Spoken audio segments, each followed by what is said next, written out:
Sarah Jenkins dropped to her knees in the frozen mud outside Monroe Ranch, her children clinging to her threadbare coat. She had 17 cents left, no food, no shelter, and winter was 3 days away from killing them all. The man standing on the porch hadn't spoken to a woman in 6 years. Every desperate widow, every hopeful bride in Silver Creek County had tried. Every single one had failed. But Sarah didn't come with sweet words or tearful pleas. She came with a proposition that would shake him to his core. Friends settle in for a story that proves sometimes salvation comes not with romance, but with raw survival. Drop a comment telling me where you're watching from. I love seeing how far these frontier tales travel. And stay until the end, because this story will break your heart before it heals it. The stagecoach lurched to a stop outside Thornton's General Store, and Sarah Jenkins felt her stomach clench with something between hope and terror. This was it. The end of the line, the last stop her 17 cents could buy. Mama. Jacob's voice was steady, but she heard the fear underneath. Is this the place? This is it. She didn't move yet. Couldn't. Through the grimy window she could see the town of Silver Creek stretching out like a broken promise. 24 buildings huddled against the vast Montana sky. A saloon already leaking piano music. A church with a crooked steeple. And beyond it all, mountains that looked like they could swallow a person whole. It's small, Lily whispered, pressing closer to Sarah's side. Smaller than the other towns? Small can be good, sweetheart. Small means people notice when you need help. But Sarah knew that wasn't always true. Small also meant people noticed when you were desperate, when you were running out of options, when you were one bad decision away from watching your children starve. The driver opened the door. End of the line, ma'am. Silver Creek. Sarah gathered Lily into her arms, feeling how light the girl had become. 6 years old and light as a bird. That wasn't right. Children shouldn't be that light. Come on, Jacob. Her son grabbed their 2 carpet bags, everything they owned in the world, and jumped down first, then turned to help her. At 11, he was trying so hard to be the man of the family. It broke her heart and made her proud in equal measure. The cold hit her like a fist. October in Montana was nothing like October in Boston. This cold had teeth. This cold meant business. Mrs. Jenkins. Sarah turned to find a plump woman in a flour-dusted apron hurrying toward her from the general store. Martha Thornton. They'd exchanged letters. Mrs. Thornton, thank you for meeting us. Lord have mercy, look at you 3. Frozen half to death already. Martha's eyes swept over them with the practiced assessment of a woman who'd seen hard times. When did you last eat real food, I mean? Not whatever scraps you've been managing. Sarah's pride wanted to lie. Her children's hollow cheeks wouldn't let her. Yesterday morning, some bread we saved from... That's enough. Martha took Lily right out of Sarah's arms, and Sarah was too exhausted to protest. Tom, come help with these bags. We've got hungry children here. A thin man emerged from the store, took one look at Jacob, struggling with the carpet bags, and relieved him of both without a word. Inside, Martha ordered. All of you. There's stew on the stove, and I won't hear any arguments. The warmth of the general store hit Sarah like a wave, and she had to grab the counter to keep from swaying. When had she last been truly warm? St. Louis, maybe, before they ran out of money for decent lodging. Sit. Martha pointed to a table near the potbelly stove. Eat, then we'll talk. The stew was simple beef, potatoes, carrots, but Sarah had to force herself not to cry at the first bite. Lily ate like she'd forgotten food existed. Jacob tried to pace himself, but his hands were shaking. Martha watched them with eyes that missed nothing. How long since your husband passed? 2 years. Sarah kept her voice steady. She'd had practice. Consumption. He was a bank clerk in Boston. Left me with 2 children and more debts than I knew existed. And you've been traveling since, working our way west. Seamstress in Philadelphia, laundress in Pittsburgh, cook in St. Louis. Sarah set down her spoon. I've done everything honest a woman can do, Mrs. Thornton. Everything. And it's not enough. So you came here. I came here because it was as far as my money would take me, and because you mentioned in your letter that there might be work. Martha exchanged a glance with her husband that Sarah couldn't read. There's work, Martha said slowly, but the work I mentioned, it's not simple. I'm not afraid of hard work. It's not the work I'm worried about. Martha leaned forward, lowering her voice. You asked about positions available, housekeeping, cooking, that sort of thing, and there is one. But the man who needs it, he's not easy. I've worked for difficult people before. Not like Caleb Monroe, you haven't. The name meant nothing to Sarah, but she saw Tom Thornton wince slightly. Who is Caleb Monroe? Martha sat back, folding her arms. Caleb Monroe owns the biggest ranch in Silver Creek Valley. 600 acres, good water rights, successful operation. He's been running it alone for 10 years. Alone. Completely alone. No wife, no family, no help beyond what he hires temporarily for roundup.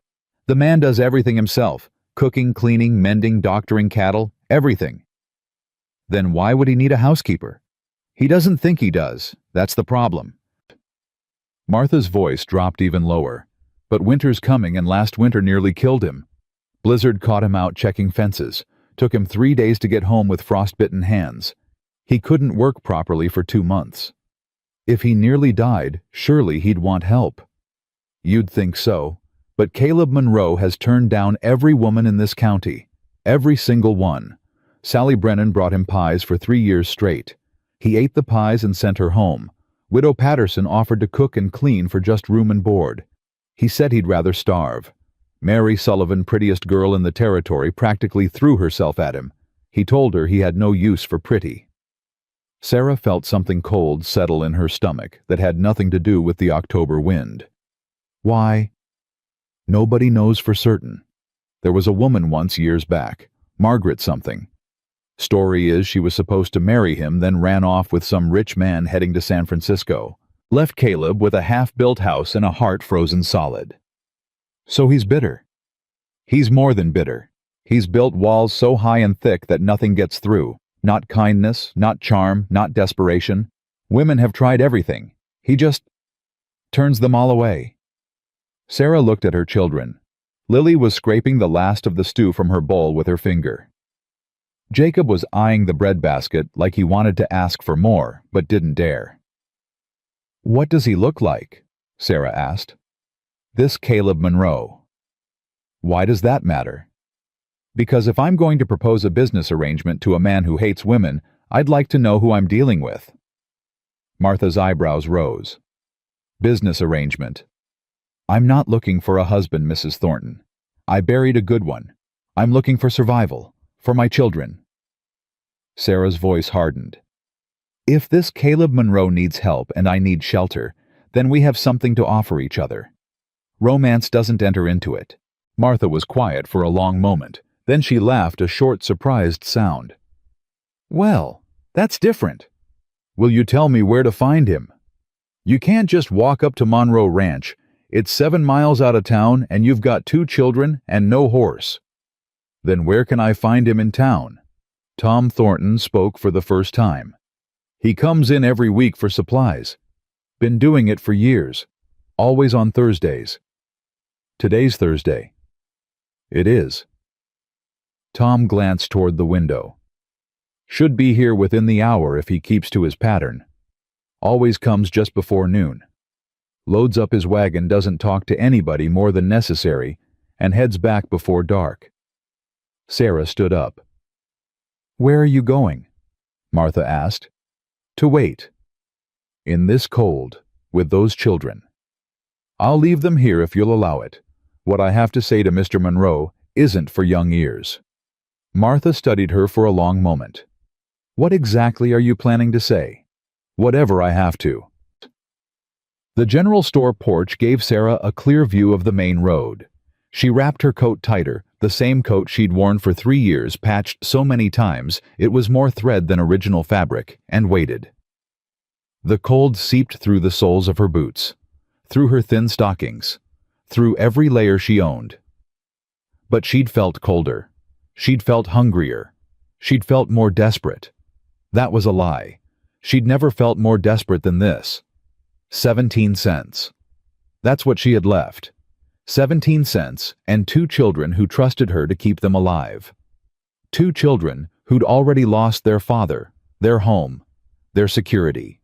2 children who'd followed her across 1,000 miles of broken promises because she'd told them it would be better. It had to be better. She would make it better, or she would die trying. The sound of wagon wheels on frozen ground made her straighten. She'd been standing so still for so long that her joints ached when she moved. A wagon appeared around the bend in the road. Single horse, sturdy mare, practical rig. And driving it a man who looked exactly like someone who'd spent 10 years building walls around himself. He was bigger than she'd expected. Broad shoulders, strong hands, the kind of frame that came from hard physical labor. His face was weathered, but not old, early 30s maybe. Dark hair showed beneath a battered hat, and his eyes. Even from this distance, she could see how cold those eyes were, how closed, how absolutely certain they wanted nothing to do with anyone. He pulled up outside the general store and climbed down from the wagon without a glance in her direction, tied the horse to the post, started toward the door. Sarah stepped into his path. He stopped, didn't step back, didn't move around her. Just stopped and waited like she was an obstacle that would remove itself if he was patient enough. Mr. Monroe? It wasn't a question. She'd learned to read people years ago. This man carried his name like a weight. Ma'am. His voice was rough from disuse. You're in my way. I know. I intend to be. Something flickered in those cold eyes. Surprise, maybe, or irritation. I don't know you. No, you don't. Sarah kept her voice steady. My name is Sarah Jenkins. I arrived on the noon stage with my 2 children. We have no money, no food, and nowhere to go. Thornton's run a boarding house. Try there. He moved to step around her. Sarah moved with him. The boarding house costs money, Mr. Monroe. I just told you I don't have any. Then the church. Reverend Harwell helps folks down on their luck. Reverend Harwell helps folks for a few days. A week if they're lucky. I have 2 children, Mr. Monroe. I need more than a week. His jaw tightened. Look, ma'am. Whatever you're selling, I'm not buying. Whatever you're offering, I'm not interested. I've got supplies to get and a long ride home, so if you'll excuse me. I'm not offering anything. He paused again. What? I'm not offering. I'm proposing. That's the same thing. No, it isn't. Sarah took a breath. This was it. This was everything. An offer can be refused. A proposal demands a response. For the first time, Caleb Monroe really looked at her. Not through her, not past her, at her. Say what you came to say then. You need help on your ranch. Winter's coming and last year nearly killed you. His expression didn't change, but she saw his hands tense. Mrs. Thornton talks too much. Mrs. Thornton cares about the people in this valley, including you, whether you want her to or not. Sarah pressed on before he could interrupt. I need shelter for my children, a safe place to spend the winter, food, warmth, a roof that doesn't leak. Lots of people need those things. But not everyone can give you what you need in return. She stepped closer, close enough to see the gold flecks in his gray-blue eyes. I can cook, clean, mend, preserve food, tend animals, doctor minor injuries, manage a household through the hardest conditions. I raised 2 children through poverty that would break most people, and I did it without ever begging, stealing, or compromising my integrity. Impressive speech. You practice it on the stage. I practiced it every day of my life, Mr. Monroe. Every day I've had to convince someone that I was worth keeping around. that my children were worth feeding, that we deserved a chance. His eyes flickered to the store window where Jacob and Lily were visible, watching with anxious faces. "Those your kids?" "Yes." "How old?" "Jacob's 11. Lily's 6. "Young. Young enough to need a stable home. Old enough to help with chores." Sarah's voice hardened. "Old enough to understand that life isn't fair and survival isn't pretty, but we do what we have to do anyway." Caleb Monroe was silent for a long moment. The wind picked up driving ice crystals against their faces. Sarah didn't flinch. She'd felt worse. "You said you're proposing," he said finally. "Propose what exactly?" "A business arrangement. Nothing more, nothing less." Sarah spoke clearly, letting every word carry weight. "I keep your house, cook your meals, mend your clothes. My children and I live in your home through the winter. In exchange, you provide room and board, food, shelter, warmth. When spring comes, we reassess. If it's not working, we leave. No harm done." "No harm done," he repeated flatly. "You think it's that simple?" "I think it's exactly that simple if we both want it to be." "And if I say no?" Sarah felt the cold wrap around her heart. "Then I walk back into that store and I figure out something else. Because that's what I do, Mr. Monroe. I figure things out. I've been figuring things out for 2 years, ever since I buried my husband and discovered that the life I thought I had was built on debts and lies." She took another step closer, close enough that a proper lady would have stepped back. She wasn't a proper lady anymore. She was a mother with 17 cents and 2 hungry children. "But before you say no, let me ask you something, and I'd appreciate an honest answer." His eyes narrowed. "What?" Sarah held his gaze. Let him see the steel in her. "Do you want a wife, or do you just want another winter alone?" The question hit him like she'd slapped him. She saw it in the way his whole body tensed, in the way his breath caught, in the way those cold eyes suddenly weren't cold at all, but burning with something that might have been anger, or might have been fear. "That's none of your business." "Maybe not, but it's the question you need to answer." Sarah didn't back down. "I'm not asking to be your wife, Mr. Monroe. I'm not asking for love or romance or promises. I'm asking for a roof over my children's heads and a chance to earn our keep. That's all." "If that's all, then the question you asked?" "The question I asked is the same one you've been avoiding for 10 years. Sarah's voice softened but didn't waver. "Every woman in this county has tried to give you what they thought you wanted. Charm, beauty, home cooking, whatever they imagined would thaw your frozen heart. And you turned them all down because none of them asked the right question. Which is, what do you actually need?" The silence stretched between them. Around them, Silver Creek went on with its business. Men walking to the saloon, women shopping at the store, children chasing each other through the muddy street. None of them paying attention to the standoff happening right in front of them. "You don't know me," Caleb said finally. His voice was rougher now. "You don't know what I need." "You're right. I don't know you. But I know loneliness. I know what it looks like when it's been carved into a person so deep they've forgotten what anything else feels like." Sarah paused. "I also know the difference between choosing to be alone and being afraid of anything else." "I'm not afraid." "Then say no." She stepped back, giving him room. "Say no and walk past me. Get your supplies and go home to your empty house and spend another winter talking to yourself because there's no one else to talk to. That's your choice, Mr. Monroe. It's always been your choice." He didn't move. "But if you're even a little bit tired of that life, if some part of you remembers what it felt like to have voices in your house and people who counted on you and a reason to come home that wasn't just chores and silence, then maybe we should talk." The wind howled around them. Snow began to fall, not heavy yet, but steady. The first real snow of the season. "You're either the bravest woman I've ever met," Caleb said slowly, "or the craziest. Probably both. Desperation does that to a person. This isn't desperation. This is He searched for the word. Calculation. You planned this. Researched me. Practiced what you'd say. Yes. The honesty seemed to surprise him. You're not going to pretend it was spontaneous. Why would I have 2 children to feed and 17 cents to my name. Spontaneous is a luxury I can't afford. Sarah lifted her chin. I'm not ashamed of being prepared, Mr. Monroe. I'm not ashamed of doing whatever it takes to keep my children alive.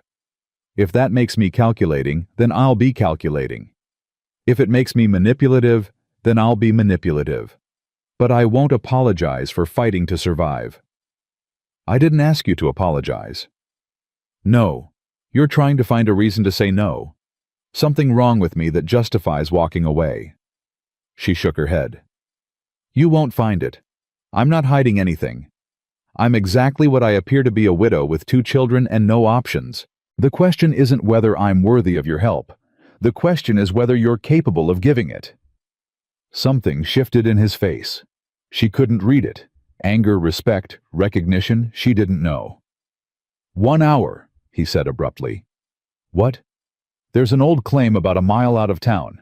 Jameson's place before he went bust. Creek with cottonwood trees. You know it. Sarah shook her head. Tom Thornton will tell you how to get there. 1 hour. We'll talk properly without half the town listening. Sarah glanced around. For the first time, she noticed the faces in windows. The people who'd stopped on the boardwalk. The attention they'd attracted. Will you be there? I said I would. People say a lot of things. His jaw tightened. I don't. If I say I'll be somewhere, I'll be there. 1 hour. Don't be late. He walked past her into the store. The door swung shut between them. Sarah stood in the falling snow, her heart pounding so hard she could feel it in her temples. She'd done it. She'd gotten him to listen, to agree to talk. But she hadn't won anything yet. Not really. 1 hour of conversation wasn't shelter. It wasn't safety. It wasn't food for her children, or warmth against the coming winter. It was just a chance. She'd built her whole life on chances. Chances that failed. Chances that broke her heart. Chances that left her poorer and more desperate than before. But she kept taking them. Because the alternative was giving up, and Sarah Jenkins had forgotten how to give up somewhere between burying her husband and selling her mother's wedding ring. She turned and walked back into the store.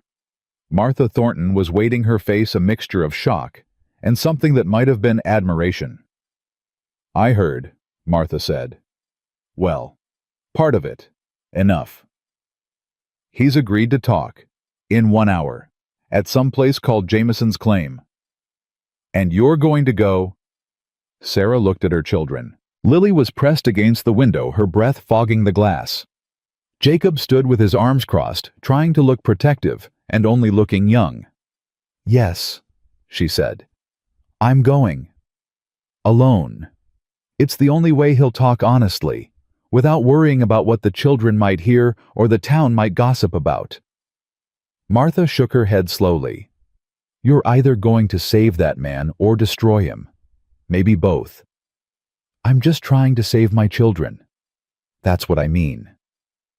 The hour passed slowly and too quickly at once. Sarah washed her face, tidied her hair as best she could, brushed the road dust from her coat. Small things, pointless things, but they gave her hands something to do while her mind raced. Mama! Jacob caught her arm as she was preparing to leave. What if he says no? Then we figure out something else. What else is there? It was a fair question. An honest question. The kind of question she'd been trying not to ask herself. I don't know yet, but we'll find it. She cupped his face in her hands. We've always found something, haven't we? Yes, ma'am. Then trust me one more time. Can you do that? He nodded, but his eyes were too old for 11. Too knowing. Take care of your sister. I'll be back before dark. Tom Thornton lent her his wagon with directions to the Jameson claim. Sarah drove carefully, unused to handling reins, all too aware of how much she was risking on a conversation with a man who'd spent a decade pushing the world away. The cottonwood trees appeared like ghosts through the falling snow. A creek partially frozen wound between them, and standing beside a worn fence post, his horse tied nearby, was Caleb Monroe. He'd gotten there first. She wasn't sure what that meant. Sarah pulled the wagon to a stop and climbed down, her legs stiff from the cold.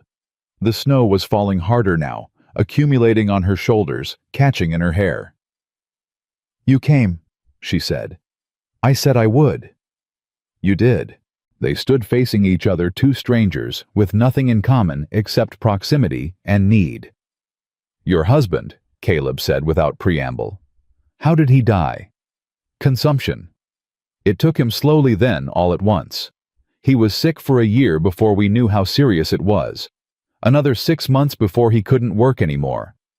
Then 3 months of watching him fade until there was nothing left to fade." "That's hard." "Yes. And after I discovered he'd borrowed money to pay his medical bills. Money we didn't have. Money that came due the week after his funeral." Sarah's voice didn't waver. She'd told this story too many times for it to hurt the way it once had. "The creditors took everything. The house, the furniture, the silver, the linens. Everything except the clothes on our backs and my mother's wedding ring." "You still have the ring?" "I sold it." The words still tasted bitter. "Last week, in Helena, to buy stage tickets to Silver Creek." He was quiet for a moment. That must have been difficult. "It was metal and stone. My children needed food." "Is that what you tell yourself?" Sarah met his eyes. "It's what's true. Sentiment doesn't keep bodies warm, Mr. Monroe. It doesn't fill empty stomachs. I learned that the hard way. Most people don't survive that kind of learning. Most people have other options." Another silence. The snow continued to fall. "Why here?" Caleb asked. "Why Montana? Why Silver Creek?" "Because it was far. Because no one knew me. Because I couldn't stay where I was, and I didn't know where else to go." Sarah pulled her coat tighter. "I've spent 2 years running Mr. Monroe.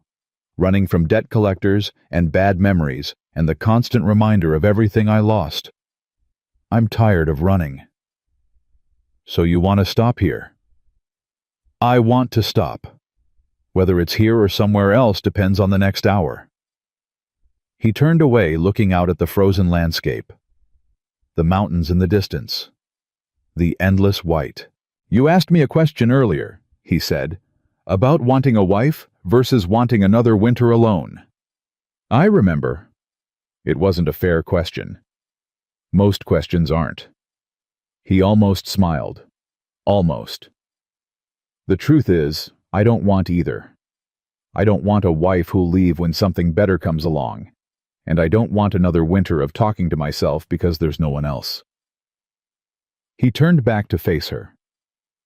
"I've built something here, Mrs. Jenkins. Something that works. Something I control. And I don't trust anything I can't control. Including people. Especially people." His voice hardened. "I trusted a woman once. Loved her even. I was building that house for us, planning a future, working toward something, and she walked away without a word. Just gone. Like nothing I'd done mattered. Like I didn't matter." "Margaret." His eyes flashed. "Mrs. Thornton really does talk too much. She talks because she cares. The people in this town care about you, whether you want them to or not." Sarah took a step closer. "But I'm not Margaret.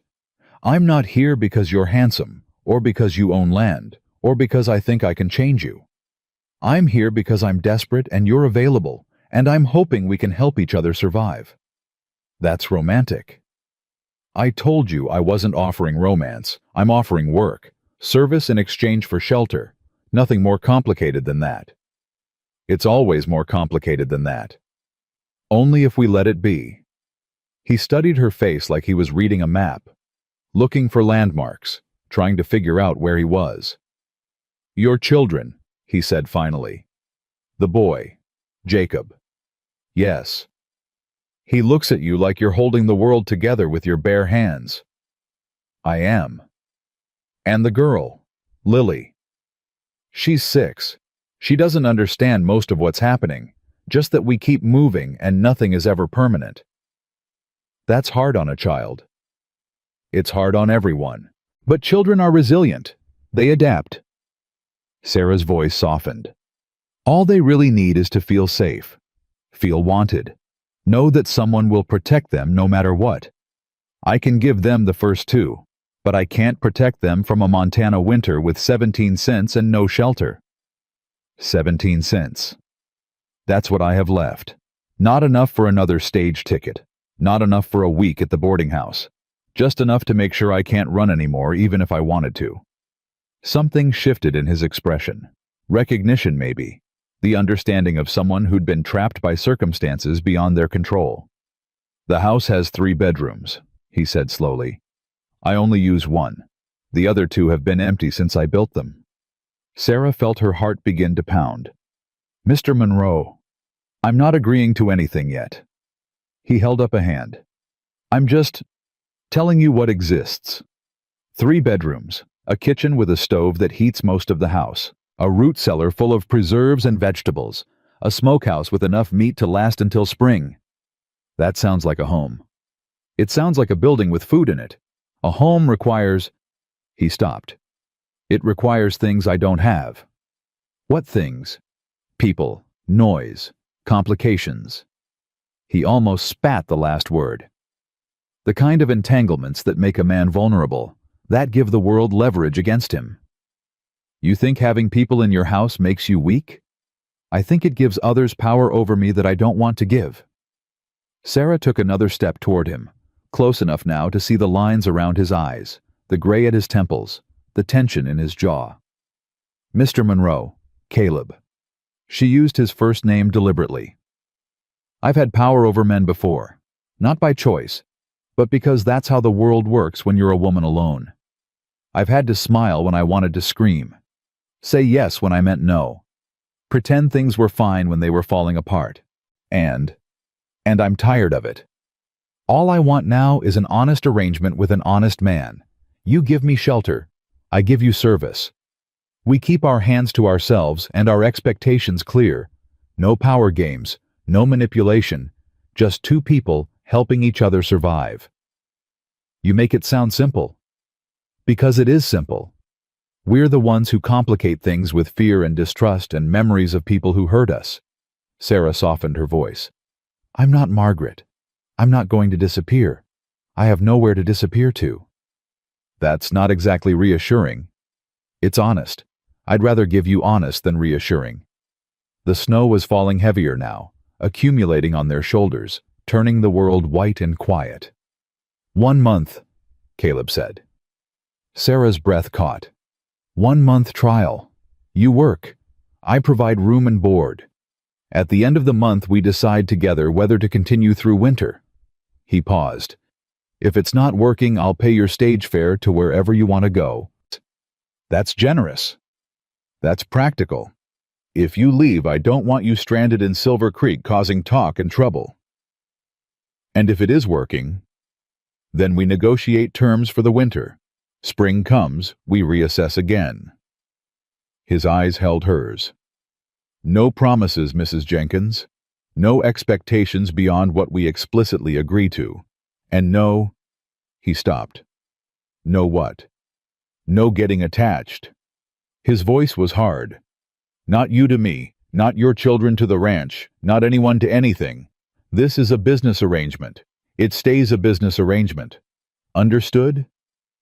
Sarah wanted to argue, wanted to tell him that he couldn't control what people felt, that her children would get attached whether he liked it or not, that she might already be getting attached to the idea of him.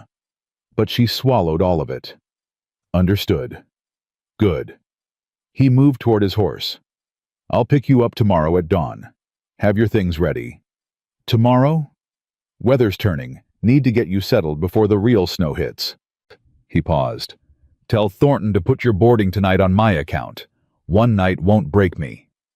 Before Sarah could respond, he was on his horse and riding away, leaving her standing in the falling snow, with a chance she wasn't sure she deserved. But she'd take it. She'd take it and make it work and keep her children safe. And if that meant living with a man who'd built walls around his heart, well. She'd broken through walls before. The ride back to town felt shorter than the ride out. Or maybe she was just lighter. Hope did that to a person, made everything feel more bearable, even when the outcome was still uncertain.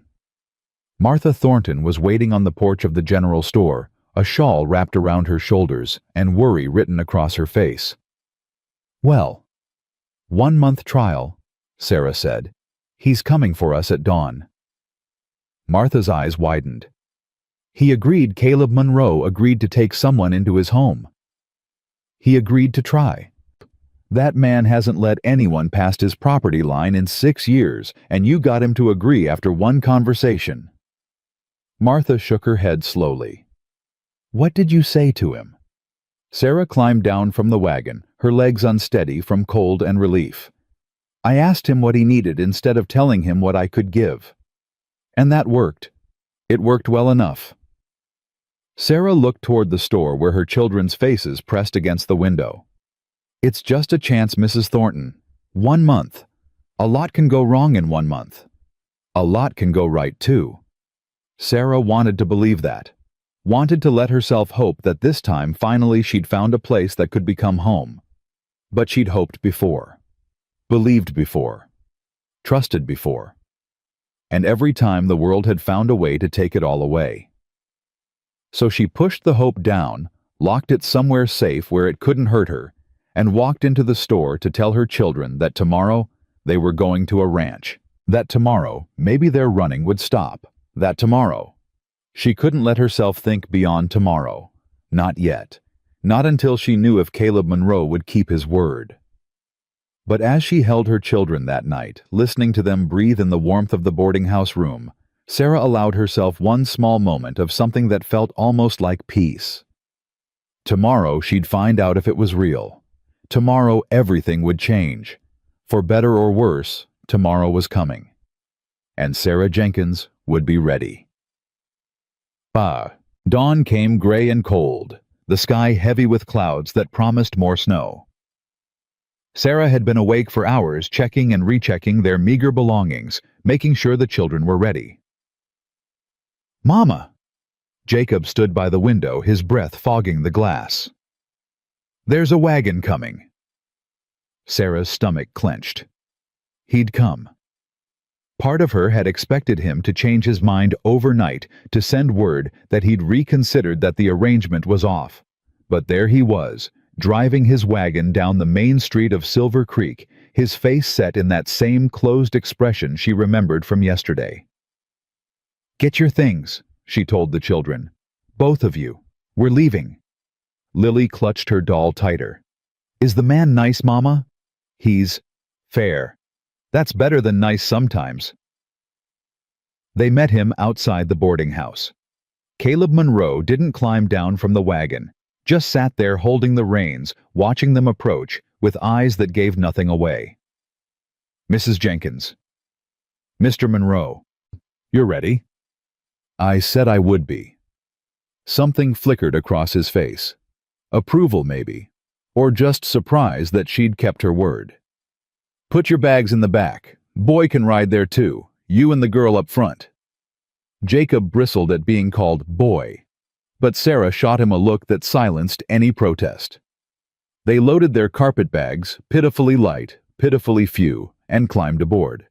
The wagon started moving before Sarah was fully settled. Caleb Monroe, it seemed, didn't believe in wasting time. 7 miles, he said without looking at her. "Take about an hour in this weather, longer if the snow picks up." "I understand. House has been empty a long time. I've kept it clean enough, but it's not what you're probably used to." "Mr. Monroe, I've slept in barns and abandoned sheds and once in a church basement with rats. Whatever your house is, it's better than that." He glanced at her, then something unreadable in his eyes. Rats. St. Louis. The church was supposed to be a refuge for families in need. Turned out the need was greater than the refuge. Sarah kept her voice matter of fact. "We left after 2 nights. Jacob killed 3 rats with a board he found. He was 10. From the back of the wagon, Jacob's voice carried forward. 4 rats, Mama. You always forget the one behind the altar. Caleb's hands tightened on the reins, but he said nothing. They rode in silence for a while, the only sounds the creak of the wagon and the soft whisper of falling snow. Lily had fallen asleep against Sarah's shoulder, exhausted from a night of anxious excitement. The boy, Caleb said finally. Jacob, he any good with work? He's willing. That counts for more than skill at his age. Can he follow instructions? Better than most adults I've known. Caleb was quiet for another moment. I could use help with the stock. Feeding, watering, mucking stalls. Nothing too heavy, but it needs doing twice a day. He'd be grateful for the chance to be useful. It's not about gratitude. It's about work getting done. I understand. Do you? He turned to look at her fully. This isn't charity, Mrs. Jenkins. I'm not taking you in because I feel sorry for you. I'm taking you in because I need help and you're offering it. The moment that arrangement stops working, the moment you become more trouble than you're worth. We leave. You've made that clear. Have I? Because women have a way of hearing what they want to hear instead of what's being said. Sarah felt her temper flare, but she controlled it.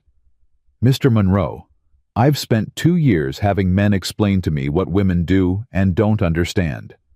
Landlords who thought I couldn't comprehend that rent was due. Employers who assumed I needed simple words and simpler tasks. Creditors who believed I was too delicate to face hard truths. She kept her voice level. I buried my husband, lost my home, and kept my children alive across 1,000 miles of hostile territory. I understand things just fine. The silence that followed was different. Charged. Fair enough, Caleb said finally. I won't explain things twice. Good, because I won't need you to. They crested a hill, and Sarah saw the ranch for the first time. Her breath caught despite herself. It was larger than she'd expected. A main house solid and well-built with smoke rising from the chimney. A barn that could hold 12 horses. Outbuildings scattered across the property, smokehouse, chicken coop, what looked like a workshop. And beyond it, all acres of land stretching toward the mountains. This is yours? 600 acres. Built it from nothing. It's substantial. It's work. Every acre of it, every building, every fence post. Work that never ends. I'm not afraid of work. So you keep saying. He guided the wagon toward the house. Let's see if it's true. The house was cold when they entered, the fire having burned low during Caleb's absence. Sarah immediately moved to tend it, but he stopped her. I'll handle the fire. You get settled. First room on the left is yours and the girls'. Second room is for the boy.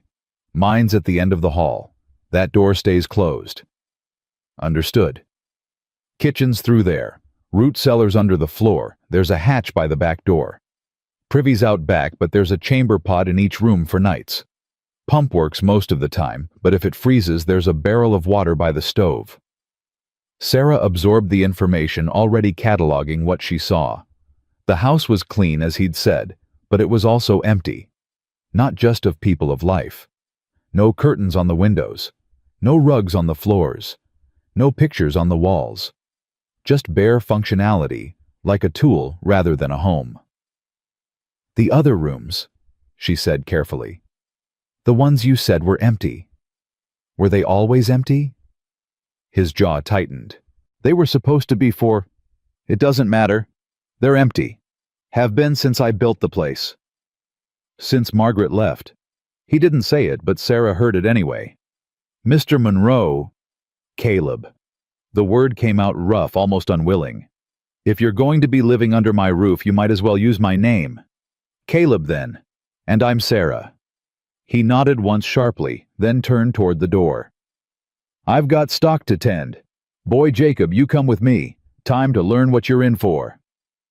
Jacob scrambled to follow his face, eager, despite his attempts to look serious. Sarah watched them go, then turned to survey her new domain. Mama.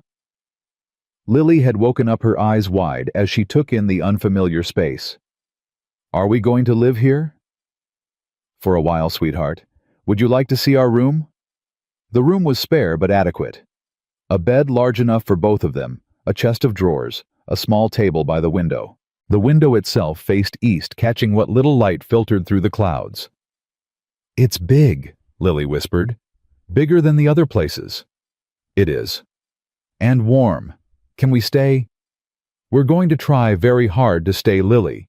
But you need to understand, we have to earn our place here. This isn't a gift. It's a trade." Lily nodded solemnly. "I can help. I can be quiet and good and not cause trouble." Sarah's heart broke a little at how easily her daughter promised to disappear. "You don't have to be quiet, sweetheart. You just have to be helpful. There's a difference." "What's the difference?" "Quiet means hiding. Helpful means being part of things."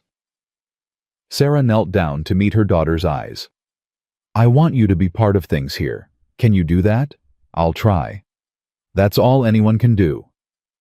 Sarah spent the next hour exploring the house, taking inventory of what existed and what was needed. The kitchen was well stocked with basics: flour, salt, sugar, dried beans. The root cellar was impressive, filled with preserved vegetables and fruits from a garden that must have taken considerable effort to maintain alone. She found dishes in the cupboard, pots and pans, basic utensils. Everything functional, nothing decorative. A house built by a man who cared about survival and nothing else. When Caleb and Jacob returned from the barn, Sarah had a simple meal ready. Soup made from preserved vegetables, bread she'd found in the pantry, coffee strong enough to stand a spoon in. "You didn't have to cook?" Caleb said, stamping snow from his boots. "I'm here to work. Cooking is work." He grunted, which she was beginning to understand was his version of acknowledgement, and sat down at the table. Jacob followed, his face flushed from cold, but his eyes bright. "Mama, you should see the horses. There's a bay mare that Mr. Monroe that Caleb says I can learn to ride. And the cattle. There must be 50 head, maybe more. And the barn has these—" "Eat first," Sarah said. "Talk after." Jacob fell silent, but his excitement was palpable. Even Lily caught it, peppering her brother with whispered questions while they ate. Caleb watched them with an expression Sarah couldn't read. Not hostile, exactly. More like a man observing something he didn't quite understand. "The boy did well," he said finally. "Followed instructions. Didn't complain." "I told you he was willing." "Willing and able aren't the same thing. He's able too." Caleb paused. "He'll need warmer clothes. What he's got won't last a week out here." "I know. I was hoping—" "There's a trunk in the storage room. Old clothes from— just old clothes. Might be something that fits him. Check after supper." Old clothes from Margaret's time, probably. Things he'd bought for the children they were supposed to have. Sarah felt a pang of something: sympathy. Recognition. Both. "Thank you. It's practical. Can't have him freezing when there's work to be done." Everything was practical with this man. Every kindness wrapped in utility, every gesture justified by need, as if admitting to simple generosity would break something inside him. "Caleb?" He looked up. "Thank you anyway." Something shifted in his eyes, just for a moment. Then the walls came back up. "Storm's coming tonight. Real one this time. Tomorrow we'll need to secure the stock check, the fences, make sure the house is ready. You know how to handle a rope." "I can learn." "Good, because tomorrow everyone works." The storm hit after midnight, howling around the house like something alive and angry. Sarah lay awake listening to it. Lily pressed warm against her side and thought about all the storms she'd weathered. None quite like this. The fury of a Montana blizzard made everything else seem gentle by comparison. But the house held. The walls didn't shake. The roof didn't leak. Whatever else Caleb Monroe might be, he was a man who built things to last. She finally slept and dreamed of nothing. Morning came white and wild. The world transformed into an ocean of snow. Sarah had breakfast ready before dawn, coffee, oatmeal, bacon from the smokehouse. Caleb appeared in the kitchen, looking like he'd already been awake for hours. Stock's going to need extra feed in this cold. Water troughs might be frozen. Boy ready. He's getting dressed. Girl can help you in the house. Storm like this will need more wood brought in. Can she carry? Small loads, yes. Good. Idle hands in a blizzard lead to trouble. He ate quickly, mechanically, like a man refueling rather than enjoying a meal. Sarah watched him and wondered when he'd last tasted anything. Really tasted it instead of just consuming what his body needed. The oatmeal, she said. Is it all right? He paused mid-bite. What? The oatmeal. I wasn't sure how you take it. Some men like it thick, some like it thin. I can adjust for tomorrow if... It's fine. But is it good? There's a difference between fine and good. He stared at her like she'd started speaking a foreign language. Does it matter? To me it does. I'm here to do a job. I'd like to do it well. Something complicated moved across his face. It's good. Better than what I make. Smoother. I added a little butter while it was cooking. Helps with the texture. Oh. He took another bite, and Sarah could swear he tasted it this time. Really tasted it. Thank you. It was the most sincere thing he'd said since they arrived. The day was brutal.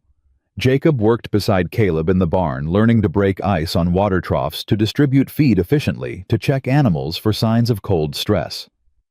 Sarah watched from the kitchen window when she could, her heart in her throat, every time the wind gusted hard enough to make the boy stagger.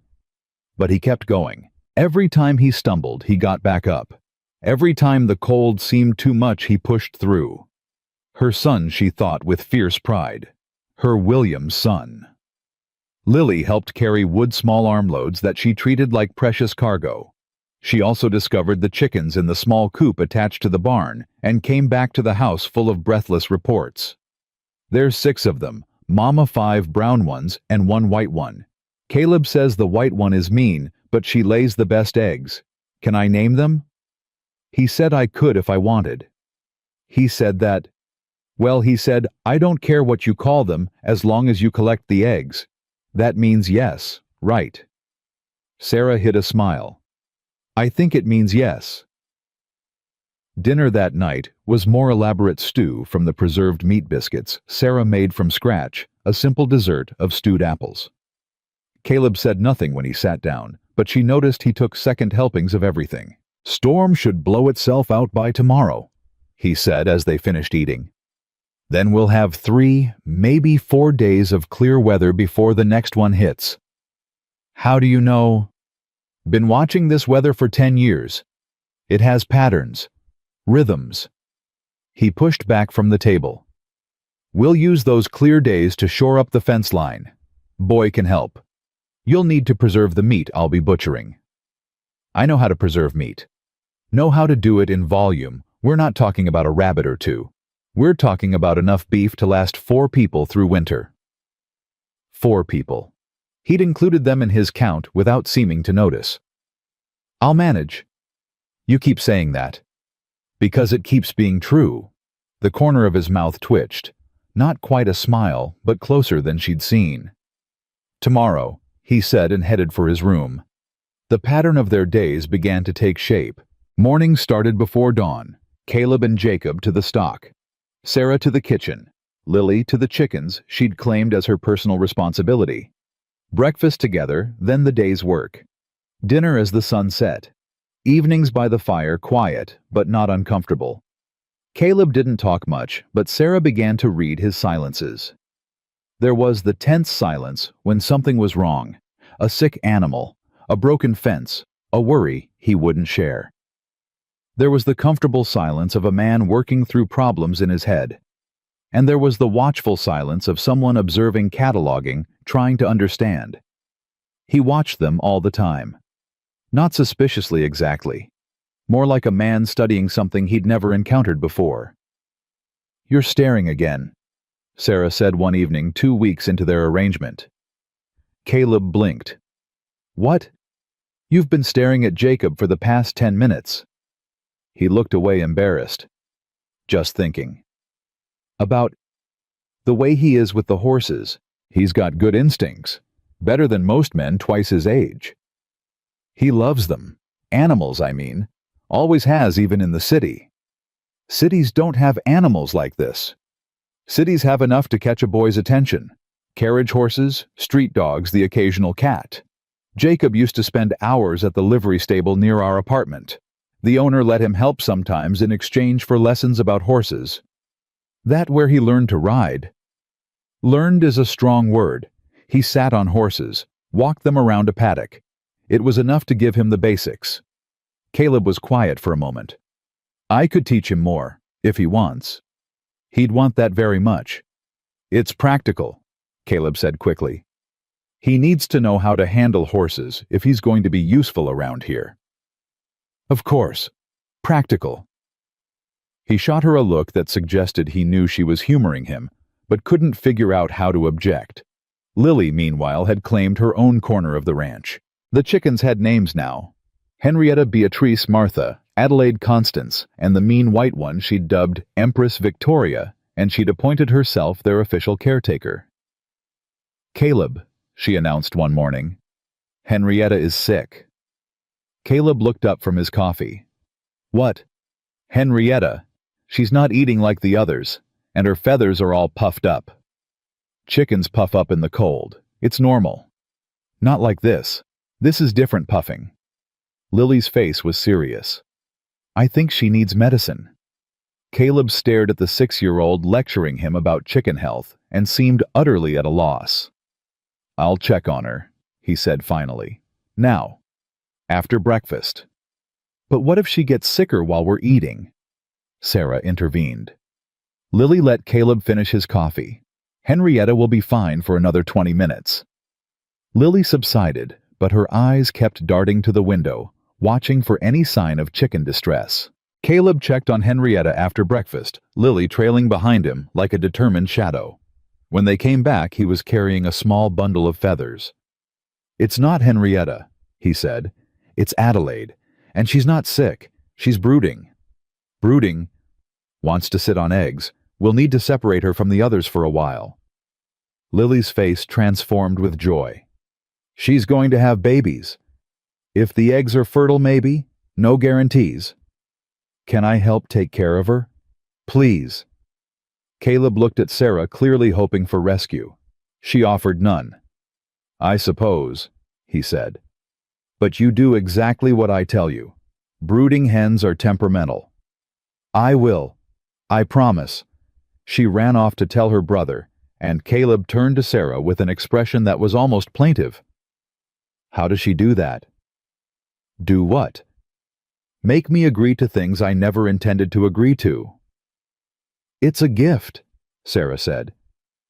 Some women are born with it. Were you? No. I had to learn mine the hard way. He held her gaze for a moment longer than necessary, then looked away. I need to check the fences, he said. Jacob, you're with me. The first month passed faster than Sarah expected. The work was hard, harder than anything she'd done before, but it had rhythm and purpose. Every task mattered. Every effort contributed to survival. And slowly, almost imperceptibly, the house began to change. It started with small things. Sarah found curtains in that trunk of old things never used still in their wrapping and hung them in the kitchen. The light changed. The room felt warmer. Lily's chicken drawings appeared on the wall near her bed. Jacob carved a small horse from a piece of wood Caleb gave him, and it found a home on the mantel. Sarah baked bread 3 times a week now, and the smell of it had become synonymous with home. Caleb noticed. She could tell by the way his eyes tracked these changes, cataloging them, but not commenting. Sometimes she caught him looking at the curtains like he was trying to remember something from before. The curtains, he said one evening, breaking a long silence. Where did you find them? The trunk. In the storage room. I forgot those were there. They're good quality. Shame to let them go to waste. He was quiet for a moment. Margaret picked them out, before. Said they'd make the place feel like home. Sarah waited, sensing there was more. She left before I could hang them. I put them away and forgot. Do you want me to take them down? No. The word came quickly. No, they look right there, how they were supposed to look. It was the most he'd ever said about Margaret about the before. Sarah filed it away, another piece of the puzzle that was Caleb Monroe. The month's almost up, she said carefully. We should talk about what comes next. His face closed. Yes, we should. Have we been more trouble than we're worth? The question hung in the air. Sarah held her breath, waiting. No, Caleb said finally. You've been useful. Is that all? He looked at her, and for a moment the walls dropped. Just a moment. You've been more than useful. The house is... It's different now. Better. I didn't expect that. But... No buts. Just... He struggled with words that didn't come naturally. Stay. Through winter. The arrangement works. I'd like to continue it. We'd like that too. Good. He stood abruptly. Good. Then it's settled. He headed for his room, pausing at the door. Sarah. Yes. The bread you make, it's good. Not just fine. Good. He disappeared before she could respond. Sarah sat in the quiet kitchen surrounded by curtains Margaret had chosen and a home Caleb had built for someone else, and felt something she'd almost forgotten existed. Hope. Not the desperate hope of survival, of making it to tomorrow. Something softer. Something dangerous. Hope that maybe, just maybe, this wasn't just an arrangement. Maybe it was the beginning of something more. But even as the thought formed, she pushed it away. Caleb Monroe had made his terms clear. Business. Arrangement. No expectations beyond what they'd explicitly agreed to. She would honor those terms, even if honoring them was getting harder every day. The next morning brought a new crisis. Jacob burst into the kitchen just after dawn, his face pale. The bay mare. Something's wrong. She's down and won't get up. Caleb was already moving, grabbing his coat. Show me. Sarah followed Lily at her heels despite instructions to stay inside. They found the mare in her stall, lying on her side, breathing hard. Colic, Caleb said grimly. Bad one. Will she die? Jacob's voice cracked. Not if I can help it. Caleb was already kneeling beside the animal, his hands gentle on her distended belly. Sarah, I need warm water. Lots of it. Jacob, help me get her up. We have to keep her moving. The next 6 hours were a blur of desperate effort. Walking the mare in circles when she'd rather lie down and die. Dosing her with medicine Caleb mixed from supplies in his workshop. Watching, waiting, praying. Sarah brought food they didn't eat, coffee that went cold, blankets when the temperature dropped. Jacob never left the mare's side, talking to her constantly in a low, steady voice. That's it, girl. Keep walking. You can do it. Just a little more. Caleb watched the boy with something that might have been pride. He's got a gift, he murmured to Sarah during a brief rest. The way he is with her. Can't teach that. He loves her already. Dangerous thing loving animals. They don't always survive. Dangerous thing loving anything. Doesn't stop people from doing it. He looked at her, then really looked, and for a moment something raw showed in his eyes.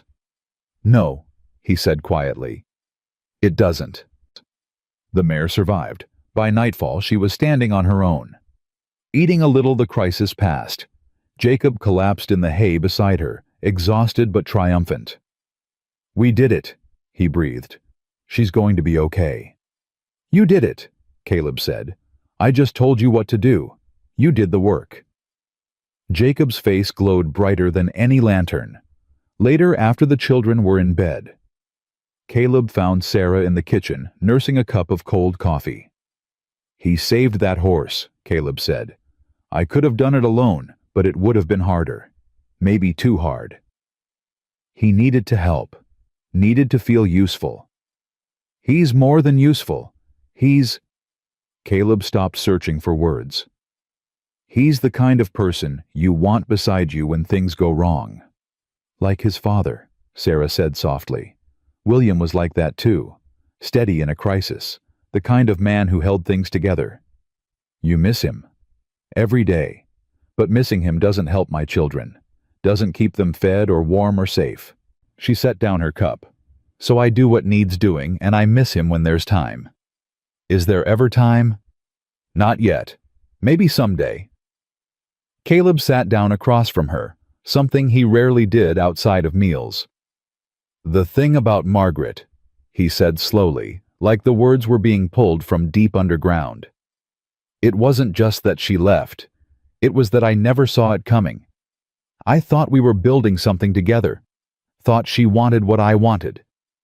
She didn't. She wanted something easier. Something that didn't involve winters like this, work like this. She wanted the idea of the West, not the reality of it." He paused. "I couldn't give her the idea, only the reality. Reality isn't nothing. It wasn't enough for her. Maybe she wasn't enough for it." He looked up surprised. "Some people aren't built for hard things," Sarah continued. "They break under pressure instead of bending. That's not their fault exactly, but it means they can't stay in places that require strength. And you? Are you built for hard things?" "I've survived 2 years that should have killed us. Crossed 1,000 miles with 2 children and no money. Stood in front of a man who'd turned away every woman in the county and demanded he listen to me." Sarah met his eyes. "Yes, Caleb, I'm built for hard things. I'm built for nothing else." The silence between them was different now, charged with something neither of them was ready to name. "The month ended 3 days ago," Caleb said finally. "I forgot to mention it." "So did I." "Guess that means we're into winter now. No more trial period." "I guess it does." He stood pushing back from the table with his usual abruptness. "Good night, Sarah." "Good night, Caleb." He paused at the door. "The bread," he said. "Tomorrow. Could you make more of it?" "The same kind." "Yes, that kind." He hesitated. "It reminds me of something I'd forgotten I missed." He was gone before she could ask what. But Sarah thought she knew. It reminded him of home. Not the house he'd built, the walls and roof and functional spaces. Home. The thing he'd been waiting for without knowing it. The thing that was slowly, carefully, impossibly taking shape around them all.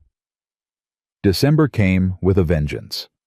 The snow fell harder now, deeper, turning the world into an endless white that seemed determined to swallow everything.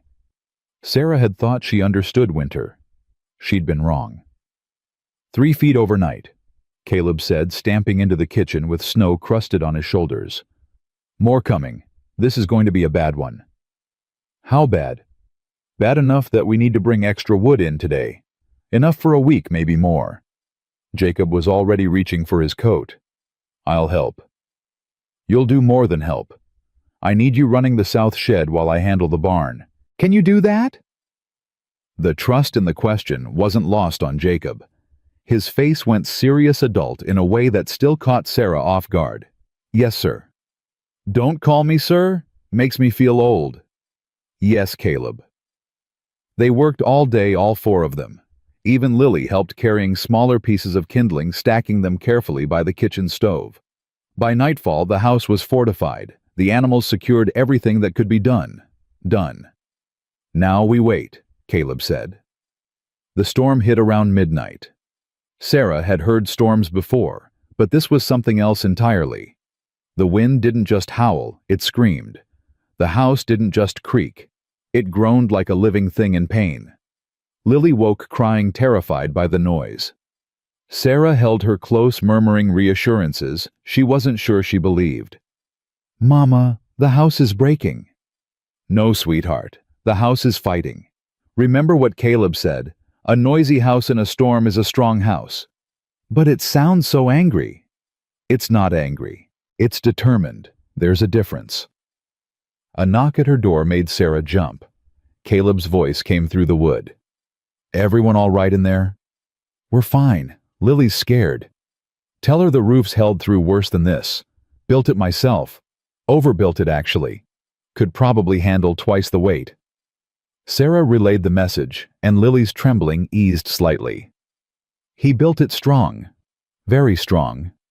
Because he was going to have a family." The question pierced something in Sarah's chest. "Yes, sweetheart, he was. But then he didn't." "No, then he didn't." Lily was quiet for a moment. "We could be his family now, if he wanted." "It's not that simple, Lily." "Why not?" "Because he's afraid," Sarah thought. "Because I'm afraid. Because families aren't built on business arrangements, no matter how well those arrangements work." "Get some sleep," she said instead. "The storm will pass." But the storm didn't pass. It raged for 2 days, trapping them inside with nothing to do but wait. The forced proximity that had been comfortable before became something else entirely. Charged. Aware. Sarah found herself noticing things she'd tried not to notice. The way Caleb's hands moved when he worked on small repairs, capable and precise. The way his voice softened when he talked to Jacob about horses. The way his eyes followed her sometimes when he thought she wasn't looking. On the second evening, with the wind still howling outside, Lily asked for a story. "Mama's tired," Sarah said. "Maybe tomorrow." Caleb could tell one. The suggestion made Caleb look up from the harness he was mending. "I don't know any stories." "Everyone knows stories," Lily said, echoing something Sarah had taught her months ago. "Even true ones count." "She won't stop asking until you give in," Jacob said with the wisdom of an older brother. "Trust me." Caleb looked at Sarah, almost pleading. "One story," she said. "It doesn't have to be long." He set down the harness, clearly uncomfortable, but unable to refuse a request from a child who'd learned exactly which expressions made adults surrender. "There was a boy," he said slowly. "A long time ago. He lived on a farm with his parents, and he thought life would always be like that. Safe, simple, certain." Lily snuggled into her blanket, settling in. But then something happened. A sickness came, and it took his parents. Both of them within a week of each other. And suddenly the boy wasn't safe anymore. Wasn't certain of anything. Sarah watched Caleb's face as he spoke. This wasn't a story. This was a confession. "What did he do?" Lily asked. "He survived. He went to live with an uncle who didn't want him worked harder than any child should have to work, and learned that the only person he could depend on was himself." That's sad. It was. But it taught him something important. "What?" Caleb paused, his eyes distant. "It taught him that people leave, that nothing lasts forever, that if you build walls high enough, nothing can hurt you." "But walls are lonely," Lily said with simple certainty. "Yes." Caleb's voice was rough. "They are. So why not tear them down?" "Because tearing down walls means letting people in, and letting people in means they can leave again, can hurt you again." Lily considered this with a seriousness beyond her years. But what if they don't leave? What if they stay? Caleb looked at her, then at Jacob, then at Sarah. "I don't know. I've never found out." The room was silent except for the wind outside. Sarah felt the weight of everything unspoken pressing against her chest. "I think," Lily said slowly, "that staying is better than walls, even if it's scary."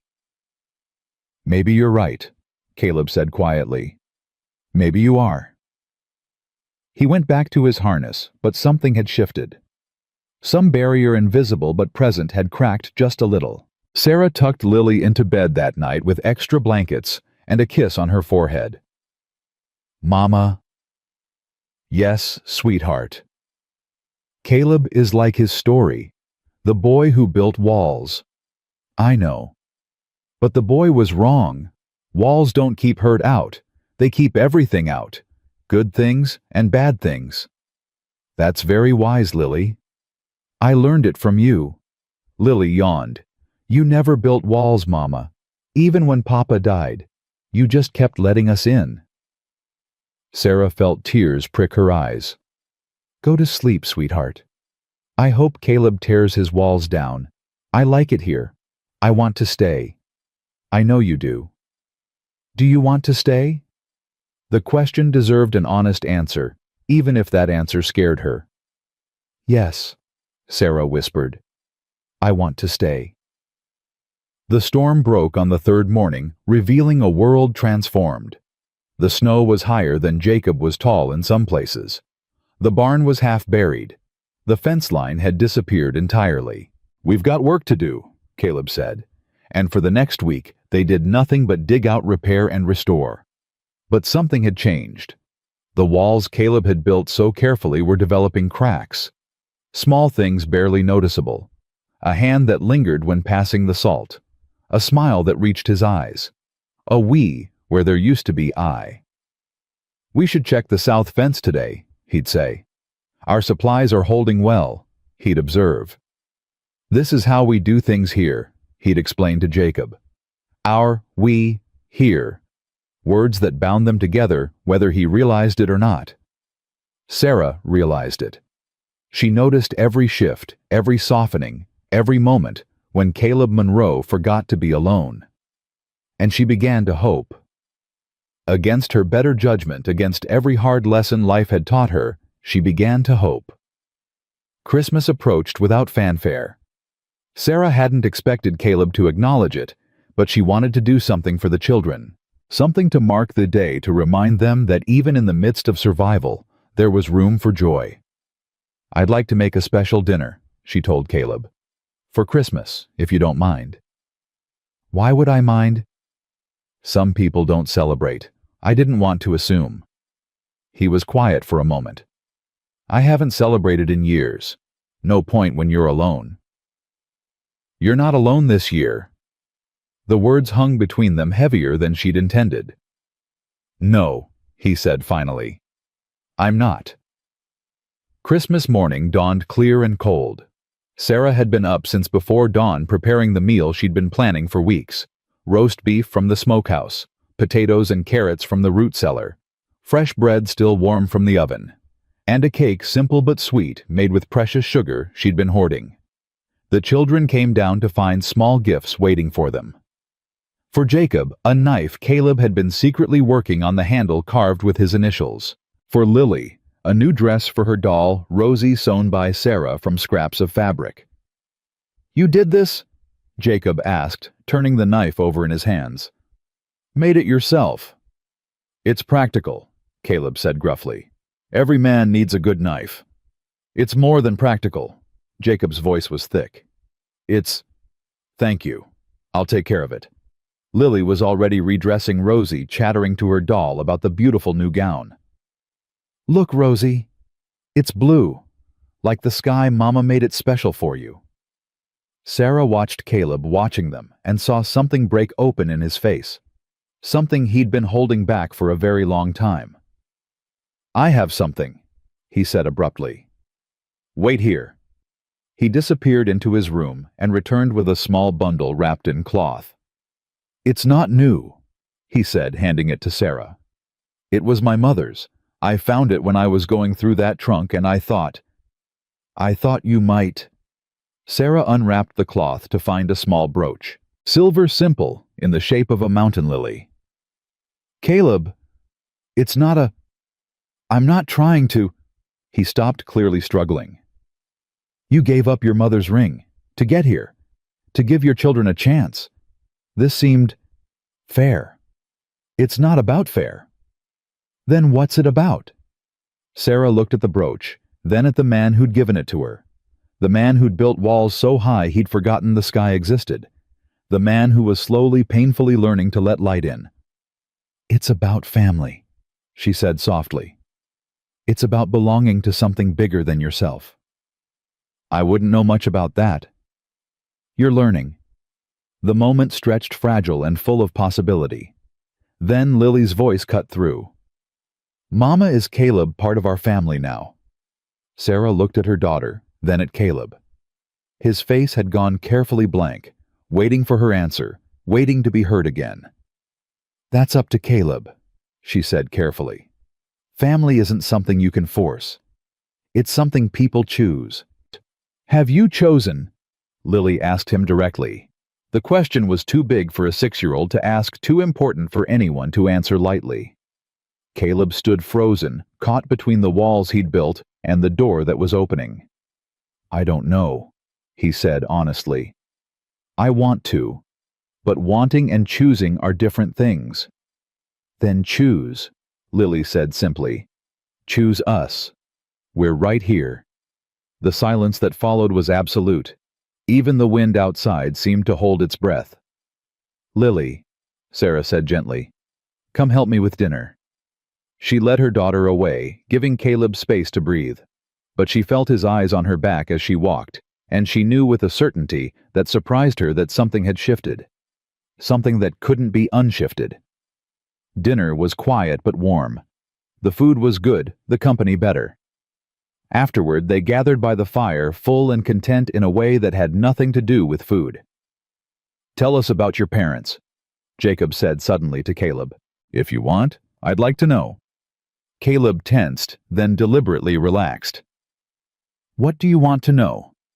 What were they like before the sickness?" "My father was—" Caleb paused, searching for words he hadn't used in years. "Quiet, like me, but not closed, just peaceful. He could sit for hours watching the land and never get bored." "And your mother?" "She sang, all the time, while she cooked, while she cleaned, while she worked in the garden. Said silence was a waste of good air." "Do you remember any of her songs?" Caleb shook his head. "Just the sound, the feeling of them. Safety, I guess. Knowing someone was there." "Mama sings too," Lily offered. "At night sometimes when she thinks we're asleep." Sarah flushed. "Lily—" "It's nice," Caleb said. "The singing. I've heard it through the walls." "You should have said something. I didn't mean to disturb—" "It's not a disturbance." He met her eyes. It reminds me of something I'd forgotten." "Your mother. Home. What home felt like before I forgot." The fire crackled. Outside the winter pressed against the windows, but inside something warm was growing. Something that had nothing to do with flames or blankets. "Caleb," Jacob said, his voice more tentative now. "Can I ask you something?" "Go ahead." "The things you're teaching me, the horses, the cattle, the land. Is it because I'm useful or because—" He couldn't finish the question, but Caleb understood. "Both," he said. "You're useful, that's true, but it's not why I teach you." "Then why—" Caleb was quiet for a long moment. "Because someone should have taught me, and no one did. Because you remind me of who I was before I got hard. Because—" He started again. "Because you deserve to know how to build something, not just survive." Jacob's eyes were bright. "I want to build something. Something like this. Something that matters." "Then you will. I'll help you." "Promise." The word hung in the air like a challenge. Promises were dangerous. Promises could be broken. "Promise," Caleb said. Sarah watched her son's face transform with something she hadn't seen in 2 years. Trust. Real, unguarded trust. The kind he'd lost when his father died and the world fell apart. Caleb Monroe, who claimed to have no use for family, had just given her son something precious. Something she couldn't have given him herself. A father's promise. That night, after the children were asleep, Sarah found Caleb on the porch. He stood watching the stars, his breath making clouds in the frozen air. "You'll catch cold," she said. "Needed air. Mind if I join you?" He moved over slightly, making room. They stood in silence watching the endless Montana sky. "Thank you," Sarah said, "for what you said to Jacob. I meant it." "I know. That's why I'm thanking you." More silence. But comfortable now. Familiar. "I wasn't lying earlier," Caleb said. "When I told Lily I don't know if I've chosen. I don't. This is new, unfamiliar. We don't have to define it. Don't we? Seems like things that aren't defined have a way of going wrong. Sometimes. Sometimes they have a way of going right too." He turned to look at her. In the starlight, his face was softer than she'd ever seen it. Younger. More vulnerable. "I'm not good at this, Sarah. At people. At feelings. I've spent 10 years making sure I didn't have to be. I know. But I'm trying. For whatever that's worth. It's worth everything." She reached out and took his hand. Not romantically exactly. More like an anchor. Something to hold on to in the vast uncertainty of what they were becoming. He didn't pull away. "The brooch," she said. "Your mother's. Are you sure?" "I'm sure." "Why?" "Because you gave up something that mattered to get here. Because you fought for your children when fighting was all you had left. Because you're the first person in 10 years who asked me what I needed instead of what I wanted." "What do you need, Caleb?" The question was the same one she'd asked that first day, but it meant something different now. Deeper. More dangerous. "I need to stop being alone," he said quietly. "I need to remember how to be part of something." "You are. You have been. From the moment you said yes." "That was business." "Was it?" He looked at their joined hands, then back at her face. "No. Not really. Not even at the beginning." "Then what was it?" "Hope," he said. "The first hope I'd felt in 10 years. That maybe things could be different. That maybe I didn't have to be alone forever." Sarah felt tears threatening, but she held them back. This wasn't a moment for tears. This was a moment for truth. "You're not alone, Caleb. You haven't been alone since we got here. I know. That's what scares me." "Why?" "Because now I have something to lose, something that matters, and losing things that matter." He shook his head. "I don't know if I can survive that again." "So you're going to push us away, to protect yourself?" "No." The word came out fierce, certain. "I'm not strong enough for that anymore. Even if I wanted to, I couldn't." "Then what?" He turned to face her, fully still holding her hand. "Then I keep trying. Keep learning. Keep hoping that this time the thing I build doesn't fall apart. That's all any of us can do." "Is it enough?" Sarah thought about William, about the life she'd had, and lost, about the 1,000 miles she'd traveled to end up here on this porch, holding the hand of a man who was everything her husband hadn't been, and nothing she'd expected. "Yes," she said. "It's enough." The wind picked up, sending a cascade of snow from the roof, but neither of them moved. "We should go inside," Caleb said, "before we freeze." "Probably." Still neither moved. Sarah. "Yes." "I'm glad you came. I'm glad you asked that question. I'm glad I was too tired or too lonely or too something to say no." "So am I."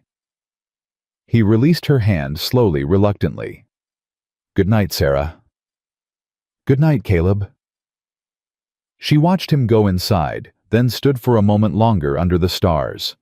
The cold bit at her cheeks, but she barely felt it. Something had changed tonight, something profound and irreversible. They weren't just an arrangement anymore. They weren't just a business deal or a survival strategy. They were becoming something else entirely. And for the first time in 2 years, Sarah Jenkins wasn't afraid of what came next. She was ready for it. January brought the coldest weather Sarah had ever experienced. The kind of cold that hurt to breathe, that froze the water in the pump overnight, that made every trip to the barn feel like a battle. But inside the house, something warm was growing. She noticed it in small moments. Caleb's hand brushing hers when he passed the coffee. The way he waited for her opinion before making decisions about the ranch. The sound of his laugh, rare but real, when Lily said something unexpectedly wise. And she noticed it in herself. The way her heart lifted when she heard his boots on the porch. The way she found herself watching him when she thought he wasn't looking. The way home had stopped being a place and started being a person. It terrified her, and thrilled her, and kept her awake at night wondering what it meant. "Mama." Jacob found her in the kitchen one morning, his face troubled. "Can I ask you something?" "Always." "Are you and Caleb going to get married?" The question hit her like cold water. "Why do you ask?" "Because you look at him the way you used to look at Papa, and he looks at you like he's scared, but he can't look away." Sarah set down the dish she'd been washing. Her son was too observant for his own good, for any of their goods. "I don't know, Jacob. We haven't talked about it." "Would you want to if he asked?" "It's complicated." "Everything's complicated. That's not an answer." She sighed. When had her 11-year-old become so relentless? "Yes," she admitted. "If he asked, I would want to." Jacob nodded slowly. "Good. Because I think he wants to ask. He just doesn't know how." "What makes you say that?" "Because he asked me yesterday if I would mind having him as a father." Jacob's voice caught. "I told him my father is dead, and nothing's going to change that. But that doesn't mean I can't have someone else. Someone who teaches me things and protects us and makes you smile." Sarah's eyes burned. "What did he say?" "He said he wasn't trying to replace anyone. He said he just wanted to know if there was room. And I told him." Jacob paused. "I told him there was, if he wanted it." "Oh, Jacob. I didn't do wrong, did I? Saying that." "No, sweetheart, you didn't do wrong." She pulled him into a hug, this boy who was becoming a man who had carried too much too young and somehow emerged with his heart intact. "He's a good man, Mama. Different from Papa, but good." "I know he is." "Then maybe you should tell him that, before he convinces himself you don't want him." Sarah laughed despite herself. "When did you get so wise?" "I learned from watching you." The moment was interrupted by the sound of horses, multiple horses approaching fast. Sarah and Jacob exchanged glances, then moved to the window. 3 riders were coming up the road. Even from this distance, Sarah recognized the lead figure, Henry Bishop, the man Caleb had warned her about, the one who'd been eyeing the ranch's water rights for years. "Jacob, get Caleb, now!" Her son ran without question. Sarah wiped her hands on her apron and stepped onto the porch, positioning herself between the approaching riders and the house. "Mrs. Jenkins." Bishop dismounted with a grunt, his expensive coat straining against his belly. "Or should I say Mrs. Monroe? I hear congratulations might be in order." "You heard wrong. It's still Jenkins. For now." His smile didn't reach his eyes. "Is Monroe around? We have business to discuss." "What kind of business?" "The kind that doesn't concern women." "Everything that happens on this ranch concerns me, Mr. Bishop. I live here." "Do you?"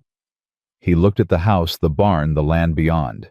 "Seems like a temporary arrangement to me. Woman and her children sheltering through winter. What happens when spring comes?" "That's between me and Mr. Monroe." "Maybe, maybe not." Bishop stepped closer and Sarah held her ground. "See, I've got interests in this valley, interests that depend on water rights and land access. Monroe's been an obstacle for years. Too stubborn to negotiate, too stupid to see the opportunity. Sounds like he knows exactly what you're offering and chooses not to take it. What I'm offering is a fair deal, better than fair. Enough money to set him up somewhere else, somewhere easier. Man doesn't need 600 acres to run a small operation. Maybe he wants 600 acres. And maybe he wants other things now. Bishop's eyes traveled over her in a way that made her skin crawl. Things that might change his priorities. Before Sarah could respond, Caleb appeared around the corner of the house, Jacob at his heels. He moved with a controlled tension that Sarah recognized. Anger held in check. "Bishop, didn't expect to see you out this way." "Monroe, we need to talk." "So talk. Privately. Anything you have to say you can say in front of Mrs. Jenkins. She's part of this household." Something flickered in Bishop's expression. Calculation. Adjustment. "Fine. I'll make it simple. The railroad's coming. Not next year, not maybe. This spring. They're going to need water for their operations, and your creek is the only reliable source in 20 miles. I'm aware. They'll pay well. Very well. But they'll want guarantees. Long-term access rights, minimum flow commitments. The kind of deal that requires cooperation. Or they'll find other ways to get what they need. Legal ways. Ways that might tie your land up in court for years while they build around you." Caleb's jaw tightened. "Is that a threat?" "It's information. The railroad has lawyers, Monroe. Lots of them. And they have friends in the territorial government. Friends who can make life very difficult for a man who won't cooperate." "I've survived difficult." "Have you?" Bishop's eyes went to Sarah, to Jacob, visible in the doorway to the house that was now so obviously a home. "Difficult for yourself is one thing. Difficult for a family is something else." The word landed like a blow. Family. Bishop was using them as leverage, using Sarah and her children as a weapon against the man who'd taken them in. "Mr. Bishop." Sarah stepped forward, her voice steady, despite the rage building in her chest. "I've dealt with men like you before. Men who think they can threaten their way to what they want. Men who use women and children as pawns." "Is that so?" "It is. And every single one of them underestimated me. Every single one regretted it." Bishop laughed, but there was an edge to it. Uncertainty.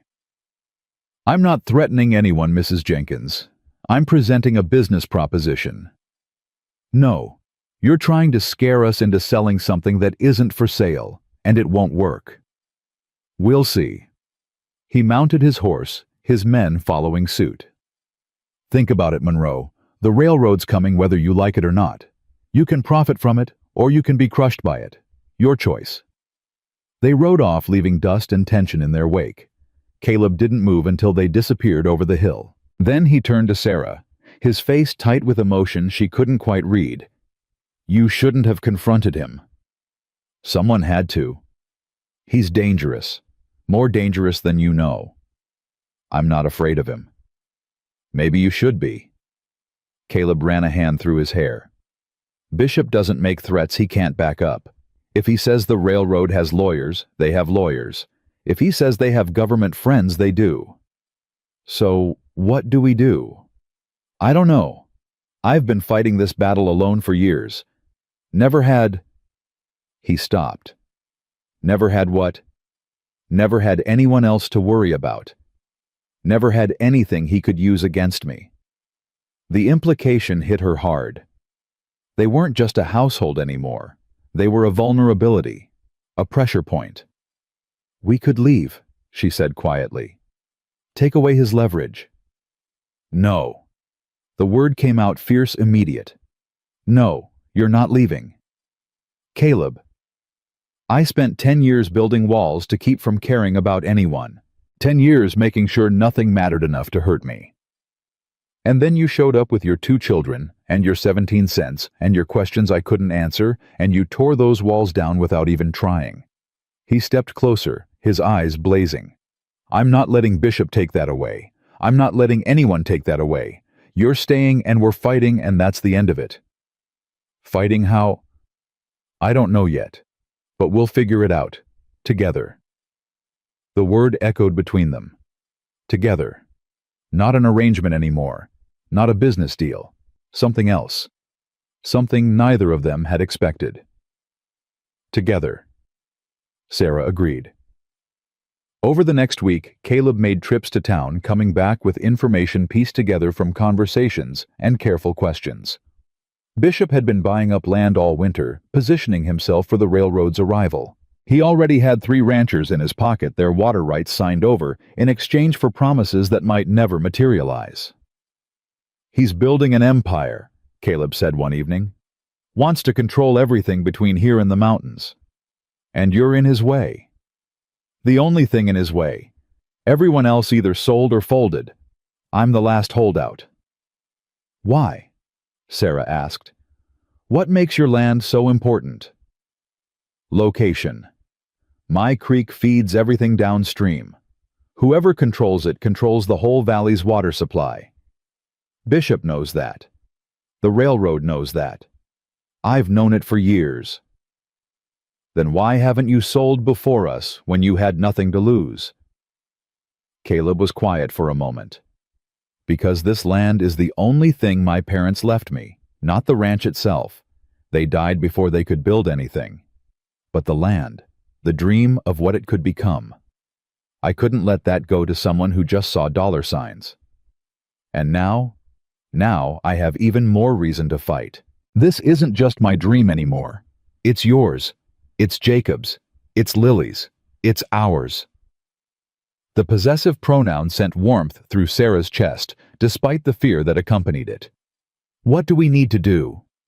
"First, we need allies. Bishop's been isolating me for years, making sure no one stands with me. Time to change that." The next morning, Caleb rode to Pete Lawson's ranch, the nearest neighbor who hadn't sold to Bishop. He came back looking cautiously hopeful. "Pete's with us. He's been worried about Bishop for months, but didn't think anyone else would stand up to him." One ally, that's a start. It's more than that. Pete knows others who feel the same way. We're meeting tomorrow night at his place. All of us who still have something to lose. The meeting was held in Pete's barn. 6 ranchers gathered around a lantern, their faces grim but determined. Sarah had insisted on coming, and Caleb hadn't argued. "Bishop's got the territorial governor in his pocket," one man said. "Any legal challenge is going to go his way." "Then we don't challenge legally," another replied. "We challenge practically. Make it too expensive for the railroad to go through him instead of around him." "How?" "By being the better option. Offering them what they need without Bishop as middleman." The discussion went on for hours. Strategies proposed and rejected, risks weighed against rewards. Sarah listened occasionally, offering observations that the men seemed surprised to consider. "Mrs. Jenkins is right," Pete said at one point. "We've been thinking about this as a fight against Bishop. But the railroad doesn't care about Bishop. They care about water and efficiency. If we can give them that directly, Bishop becomes irrelevant." "That'll take organization. Unity. Things we haven't managed in years. Then we manage them now, before it's too late." They left the meeting with a plan fragile but real. A coalition of ranchers who would approach the railroad together, offering collective water rights in exchange for fair treatment. "It might work," Caleb said on the ride home. "It has to work," Sarah replied. "There's no other option." Bishop's response came faster than they expected. 3 days later, Sarah woke to the smell of smoke. "Caleb." She ran to the window, her heart pounding. The barn wasn't on fire, thank God. But something was. The hay storage. Flames were licking at the structure, growing by the second.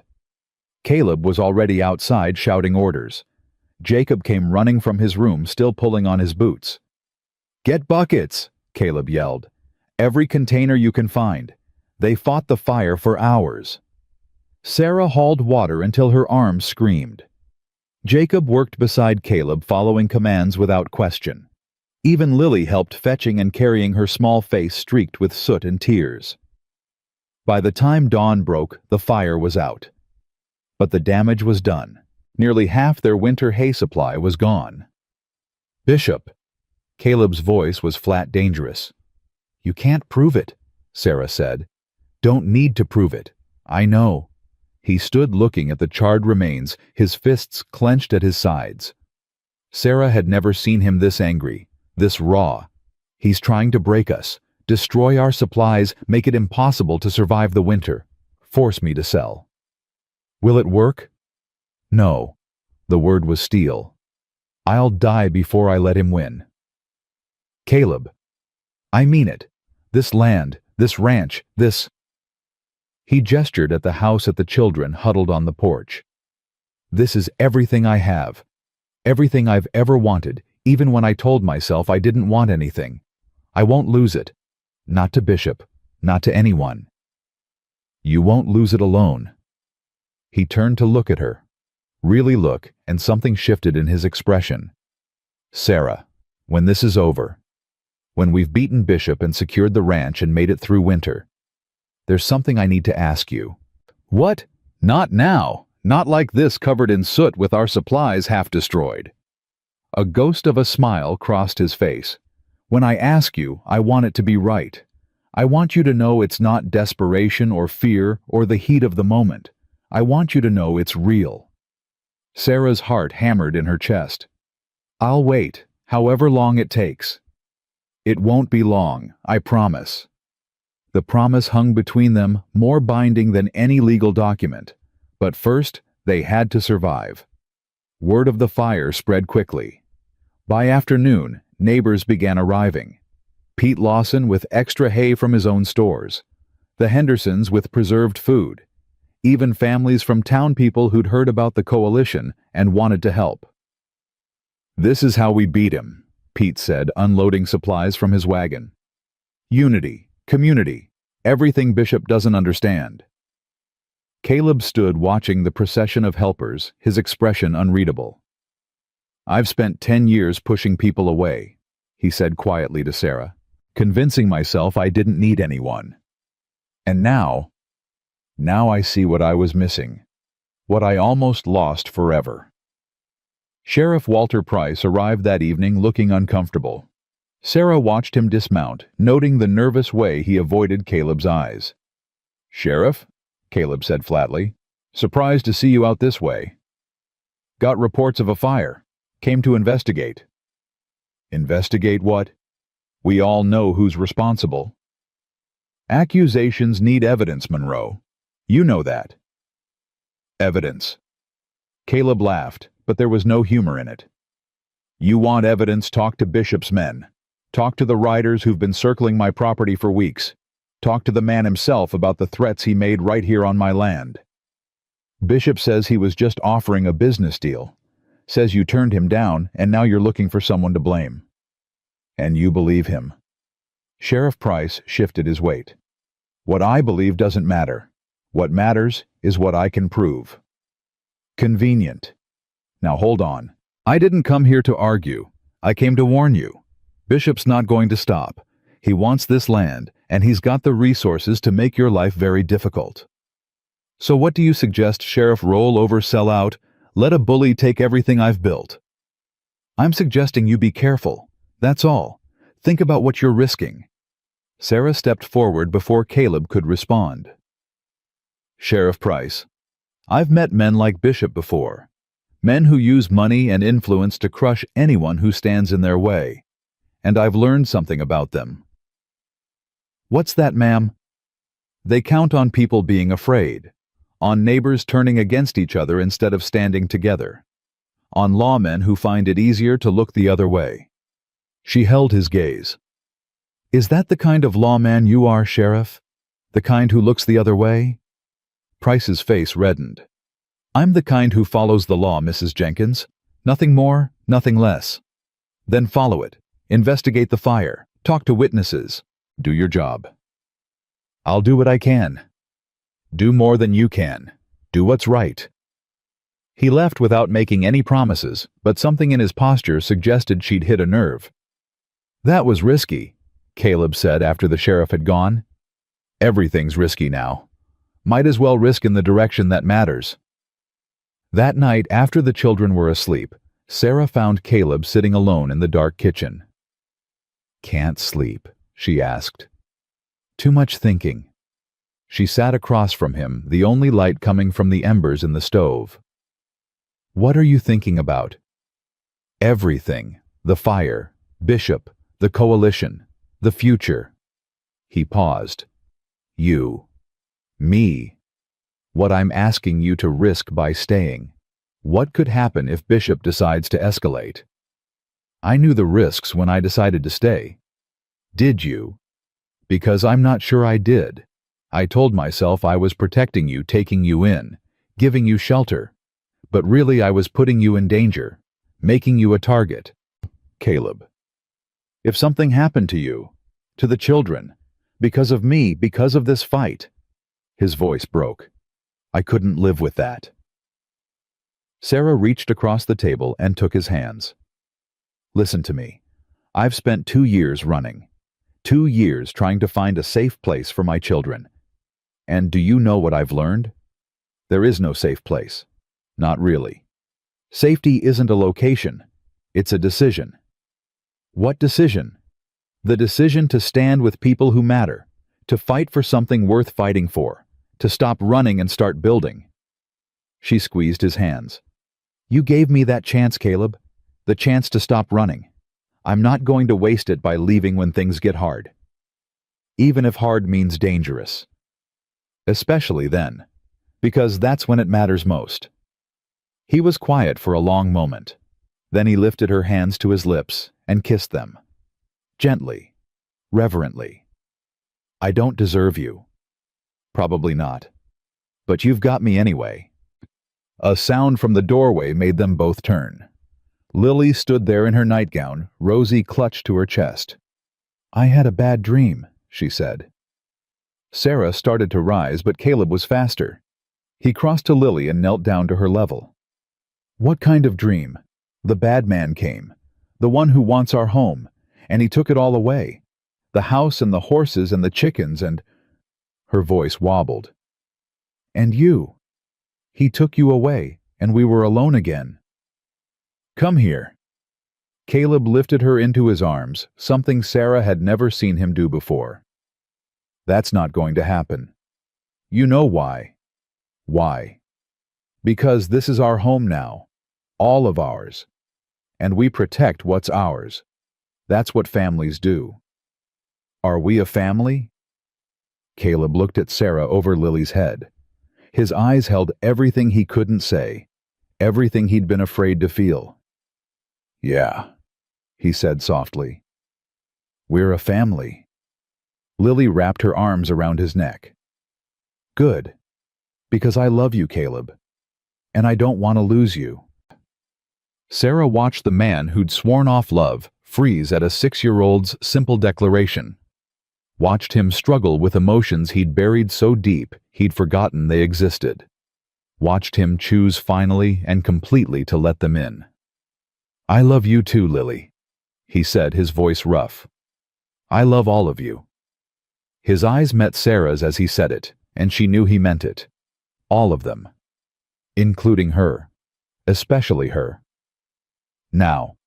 He shifted Lily in his arms. "Let's get you back to bed. Bad dreams can't reach you when you're safe in your own room, in your own house with your family keeping watch." He carried her upstairs, and Sarah sat alone in the dark kitchen, tears streaming down her face. Not tears of sadness. Tears of something else entirely. Hope. Joy. The overwhelming relief of finally belonging somewhere. Whatever came next, whatever Bishop tried, whatever the winter threw at them, they would face it together. As a family, the weeks that followed the fire tested them in ways Sarah hadn't anticipated. February brought the worst cold, yet temperatures that made the January freeze seem mild by comparison. But inside the house, something had shifted. The walls between them had crumbled completely. Caleb no longer retreated to his room after dinner. He stayed talking with Jacob about horses and land management, listening to Lily's elaborate stories about her chickens, exchanging glances with Sarah that said everything words couldn't. And the coalition grew stronger. 3 more ranchers joined, then 5. Word spread that someone was finally standing up to Henry Bishop, and people who'd been afraid to act alone found courage in numbers. The railroad representatives are coming next week, Pete Lawson reported at their latest meeting. They want to hear our proposal directly. Bishop will try to stop it, Caleb said. Let him try. We've got documentation, water surveys, everything they need to see. We're the better option. It's not about better options with Bishop. It's about control. He can't stand losing. Then he'd better learn. The night before the railroad meeting, Sarah found Caleb in the barn checking on the horses one last time. You should be sleeping, she said. Can't. Too much riding on tomorrow. The coalition is strong. The proposal is solid. Pete said the railroad representatives seemed receptive when he spoke with them in town. That was before Bishop got to them. You don't know that he has. I know Bishop. Caleb ran his hand along the bay mare's neck. He doesn't lose gracefully. If he can't win fair, he'll cheat. If he can't cheat successfully, he'll destroy. Then we'll be ready for whatever he tries. Caleb turned to face her. In the dim lantern light, his face showed every year of struggle, every scar from battles fought alone. Sarah, if something goes wrong tomorrow, it won't. But if it does, I need you to know something. What? He stepped closer, close enough that she could feel the warmth of him despite the cold. I was dead before you came. Walking around working, surviving, but dead inside. I'd convinced myself that was enough. That survival was all there was. That feeling things only led to pain. And now I know I was wrong. About everything. He reached up, touched her face gently. You brought me back to life, Sarah. You and Jacob and Lily. You made this house a home. You made me want things I'd given up on wanting. What things? A family. A future. Someone to grow old with. His thumb traced her cheekbone. You. Caleb. I know I said I'd wait until after. Until things were settled. But I can't wait anymore. I need you to know before tomorrow, before whatever happens, that I love you. That I want to marry you. That I want to spend whatever years I have left making up for the years I wasted being afraid. Tears spilled down Sarah's cheeks. I thought you were going to wait for the right moment. This is the right moment. Every moment with you is the right moment. That might be the most romantic thing anyone's ever said to me. Is that a yes? It's a yes. It's 1,000 yeses. It's every yes I have. He kissed her then. Not the gentle brush of lips that might have been expected, but a kiss that contained 10 years of loneliness and 6 months of growing love and a lifetime of wanting someone to come home to. When they finally pulled apart, both breathing hard, Caleb rested his forehead against hers. Tomorrow, we fight for our future, our family's future. Together. Always together, from now on. The railroad meeting was held in Silver Creek's town hall, a grand name for a building that was really just a larger-than-average room with wooden benches and a small platform at one end. But today, it felt like the center of the world. The coalition ranchers arrived early, taking seats near the front. Sarah sat with Jacob and Lily, who'd insisted on coming despite Sarah's concerns. This is our fight too, Lily had declared with 6-year-old certainty. We should be there. Henry Bishop arrived with his entourage shortly after lawyers, businessmen, men whose expensive clothes marked them as outsiders in this frontier town. He took a seat on the opposite side of the room, his eyes finding Caleb with undisguised hostility. The railroad representatives were 3 men in matching gray suits. They listened impassively as Pete Lawson presented the coalition's proposal, collective water rights, fair access, guaranteed flow rates. Everything the railroad needed offered directly and efficiently. Then Bishop took the floor. Gentlemen, what you've heard is a fairy tale.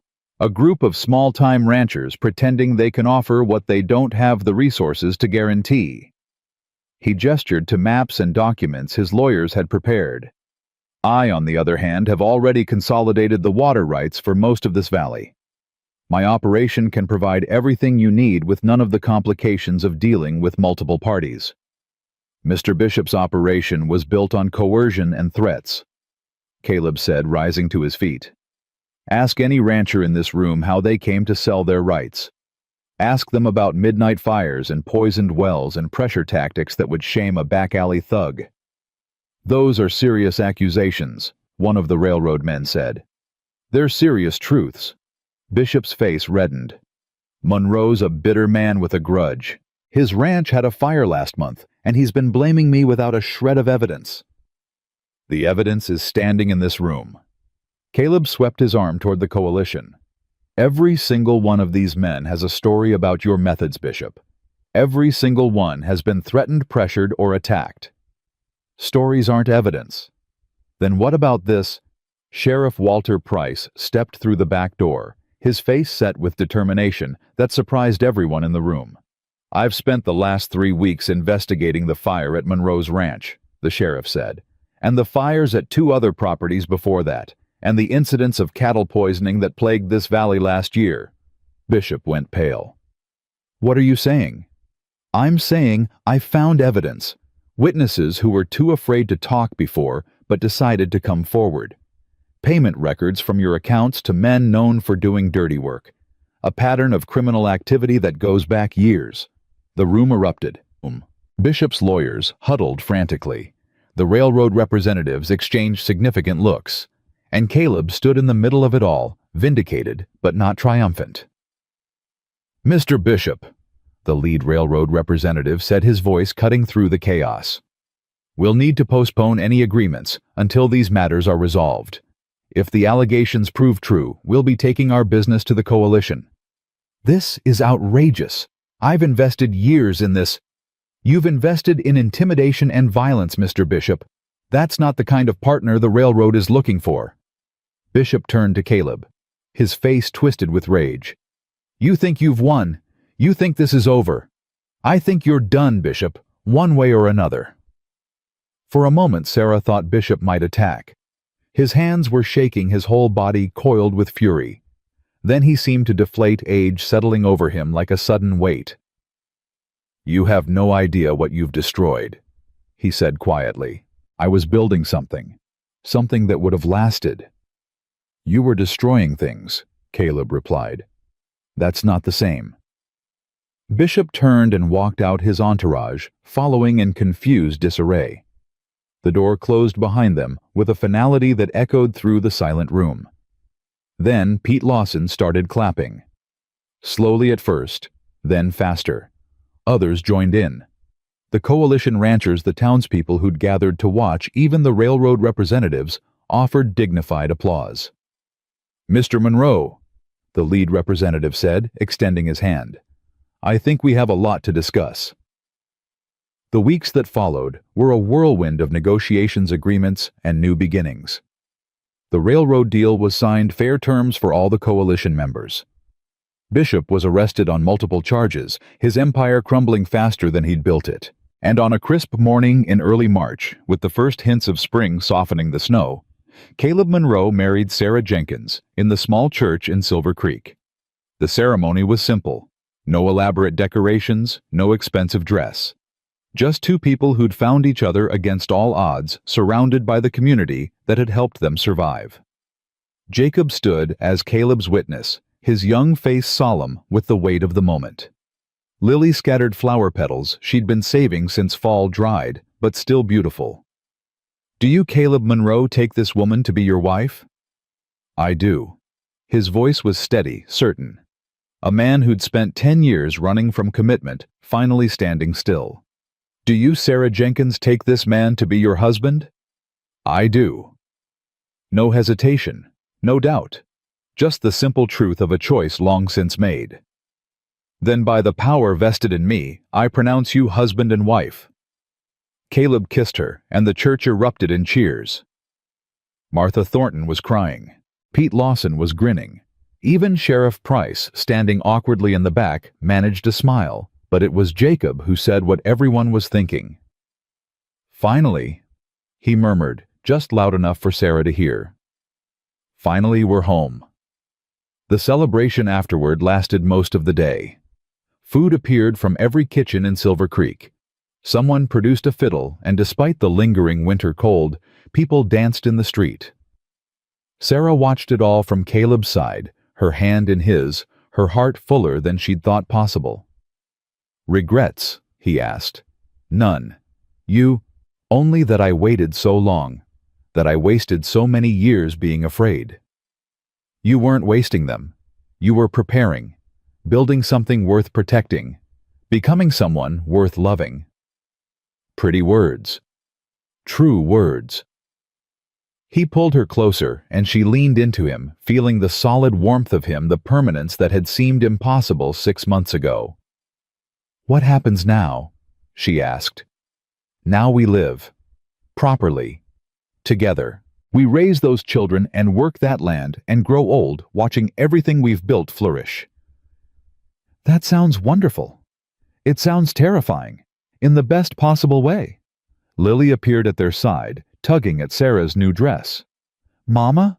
Papa, can we go home now? The chickens will be worried." Papa. The word hit Caleb visibly a blow that left him breathless. "Did she just—" "She's been practicing for weeks," Sarah admitted. "Wanted to surprise you." "Is it okay?" Lily asked, suddenly uncertain. "Jacob said it might be too soon, but I wanted—" Caleb knelt down and pulled her into his arms. "It's perfect. You're perfect. Everything about today is perfect. Even the part where Jacob dropped the ring. Especially that part." Jacob appeared, his face flushed with embarrassment. "I didn't drop it. It slipped. There's a difference." "Come here," Caleb said, extending an arm to include the boy in the embrace. "Both of you. This is what I want to remember. This moment. This family." Sarah watched them, her husband and her children tangled together, in an embrace that contained everything she'd ever wanted. Everything she'd traveled 1,000 miles to find. The ride home was quiet, peaceful. The winter landscape stretched around them, still white but softening, the first hints of mud showing through where the sun had been strong. "Spring's coming," Jacob observed. "It is. Will we plant a garden this year, a real one?" "The biggest garden in the valley," Caleb promised. "Vegetables, flowers, whatever your mother wants." "I want all of it," Sarah said. "Everything. Every possibility this land offers." "Then you'll have it."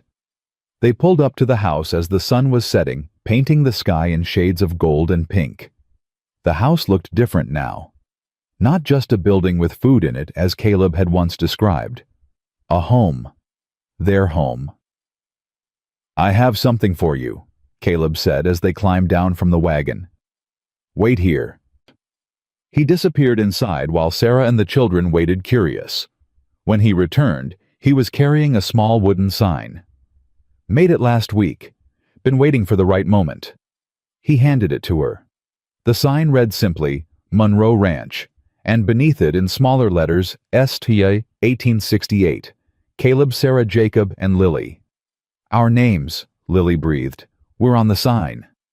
You're part of this place now, all of you. Officially."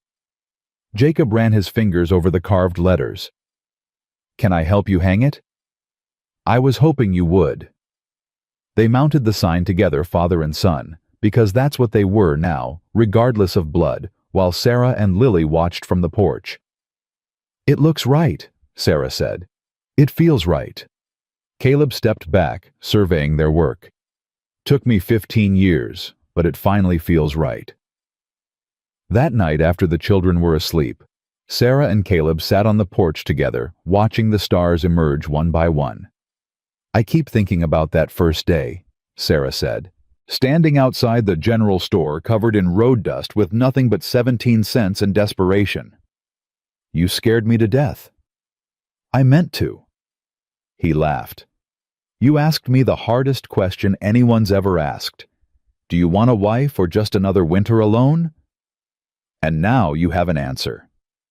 "I have more than an answer. I have everything. More than I ever thought I wanted, more than I believed I deserved." "You deserve all of it." "So do you." He took her hand. "Sarah Monroe. I like the sound of that." "So do I." They sat in comfortable silence, the kind that comes from knowing someone so well that words become optional. "What do you think would have happened?" Sarah asked eventually. "If I hadn't come." "I try not to think about it." "Tell me anyway." Caleb was quiet for a moment. "I'd have survived. That's what I do. I survive. But surviving isn't living. It took you to teach me the difference. And now I'm living. Really living for the first time in longer than I can remember. Waking up with purpose. Going to sleep with gratitude. Finding joy in small things because I have someone to share them with. That's all I ever wanted, someone to share things with. Well, you've got that now. 3 someones if you count the children. I count everything, every blessing, every moment, every ordinary day that used to feel impossible." Spring arrived slowly then, all at once. The snow melted. The creek swelled with runoff. The land turned from white to brown, to the first tentative green of new growth, and the Monroe family grew with it. Sarah planted her garden bigger than anything she'd imagined. Jacob worked the ranch alongside Caleb, learning everything about the land that would someday be his to steward. Lily's chickens multiplied Adelaide's eggs, hatching into a brood of fluffy chicks that followed the girl around like devoted subjects. The railroad came as promised, bringing change to Silver Creek. But it was change the valley controlled, negotiated on their terms, benefiting all instead of enriching one. On the first truly warm day of spring, Caleb took Sarah to the spot where they'd had their first real conversation. The creek was higher now, the cottonwoods budding with new leaves. "I thought I was doing you a favor," he said, "taking in a desperate widow and her children out of practical need. And now I know you were the one doing me a favor, saving me from a life I'd convinced myself was enough when it was barely anything at all. We saved each other." "Yeah." He pulled her close. "I suppose we did." In the distance they could hear Jacob calling for Lily, some game or argument or adventure in progress. The sounds of children, the sounds of family, the sounds of home. "I keep waiting to wake up," Sarah admitted. "To discover this was all a dream, that I'm still on that stagecoach, still desperate, still running. It's not a dream, it's just life. Real life, the kind that's messy and hard and worth every struggle. When did you become such a philosopher? When I married a woman who asks impossible questions and won't accept easy answers." She laughed and kissed him there by the creek where everything had started. Where a man who'd given up on love had agreed to a business arrangement that was never really about business at all. They walked home together as the sun set, hand in hand toward the ranch that bore their names. Toward the children who called them parents. Toward the life they'd built from desperation and determination and the dangerous, wonderful decision to let someone in. Sarah had come to Montana with 17 cents and 2 hungry children looking for survival. She'd found something so much better. She'd found home. She'd found family. She'd found love in the most unexpected place, with the most unexpected person in the most unexpected way. And she'd never let it go. None of them would. Because that's what the Monroes did. They built things. They protected things. They loved fiercely and fought harder and never ever gave up on each other. The sign at the entrance said it all. Monroe Ranch. Caleb, Sarah, Jacob, and Lily. 4 names. 1 family. Forever home.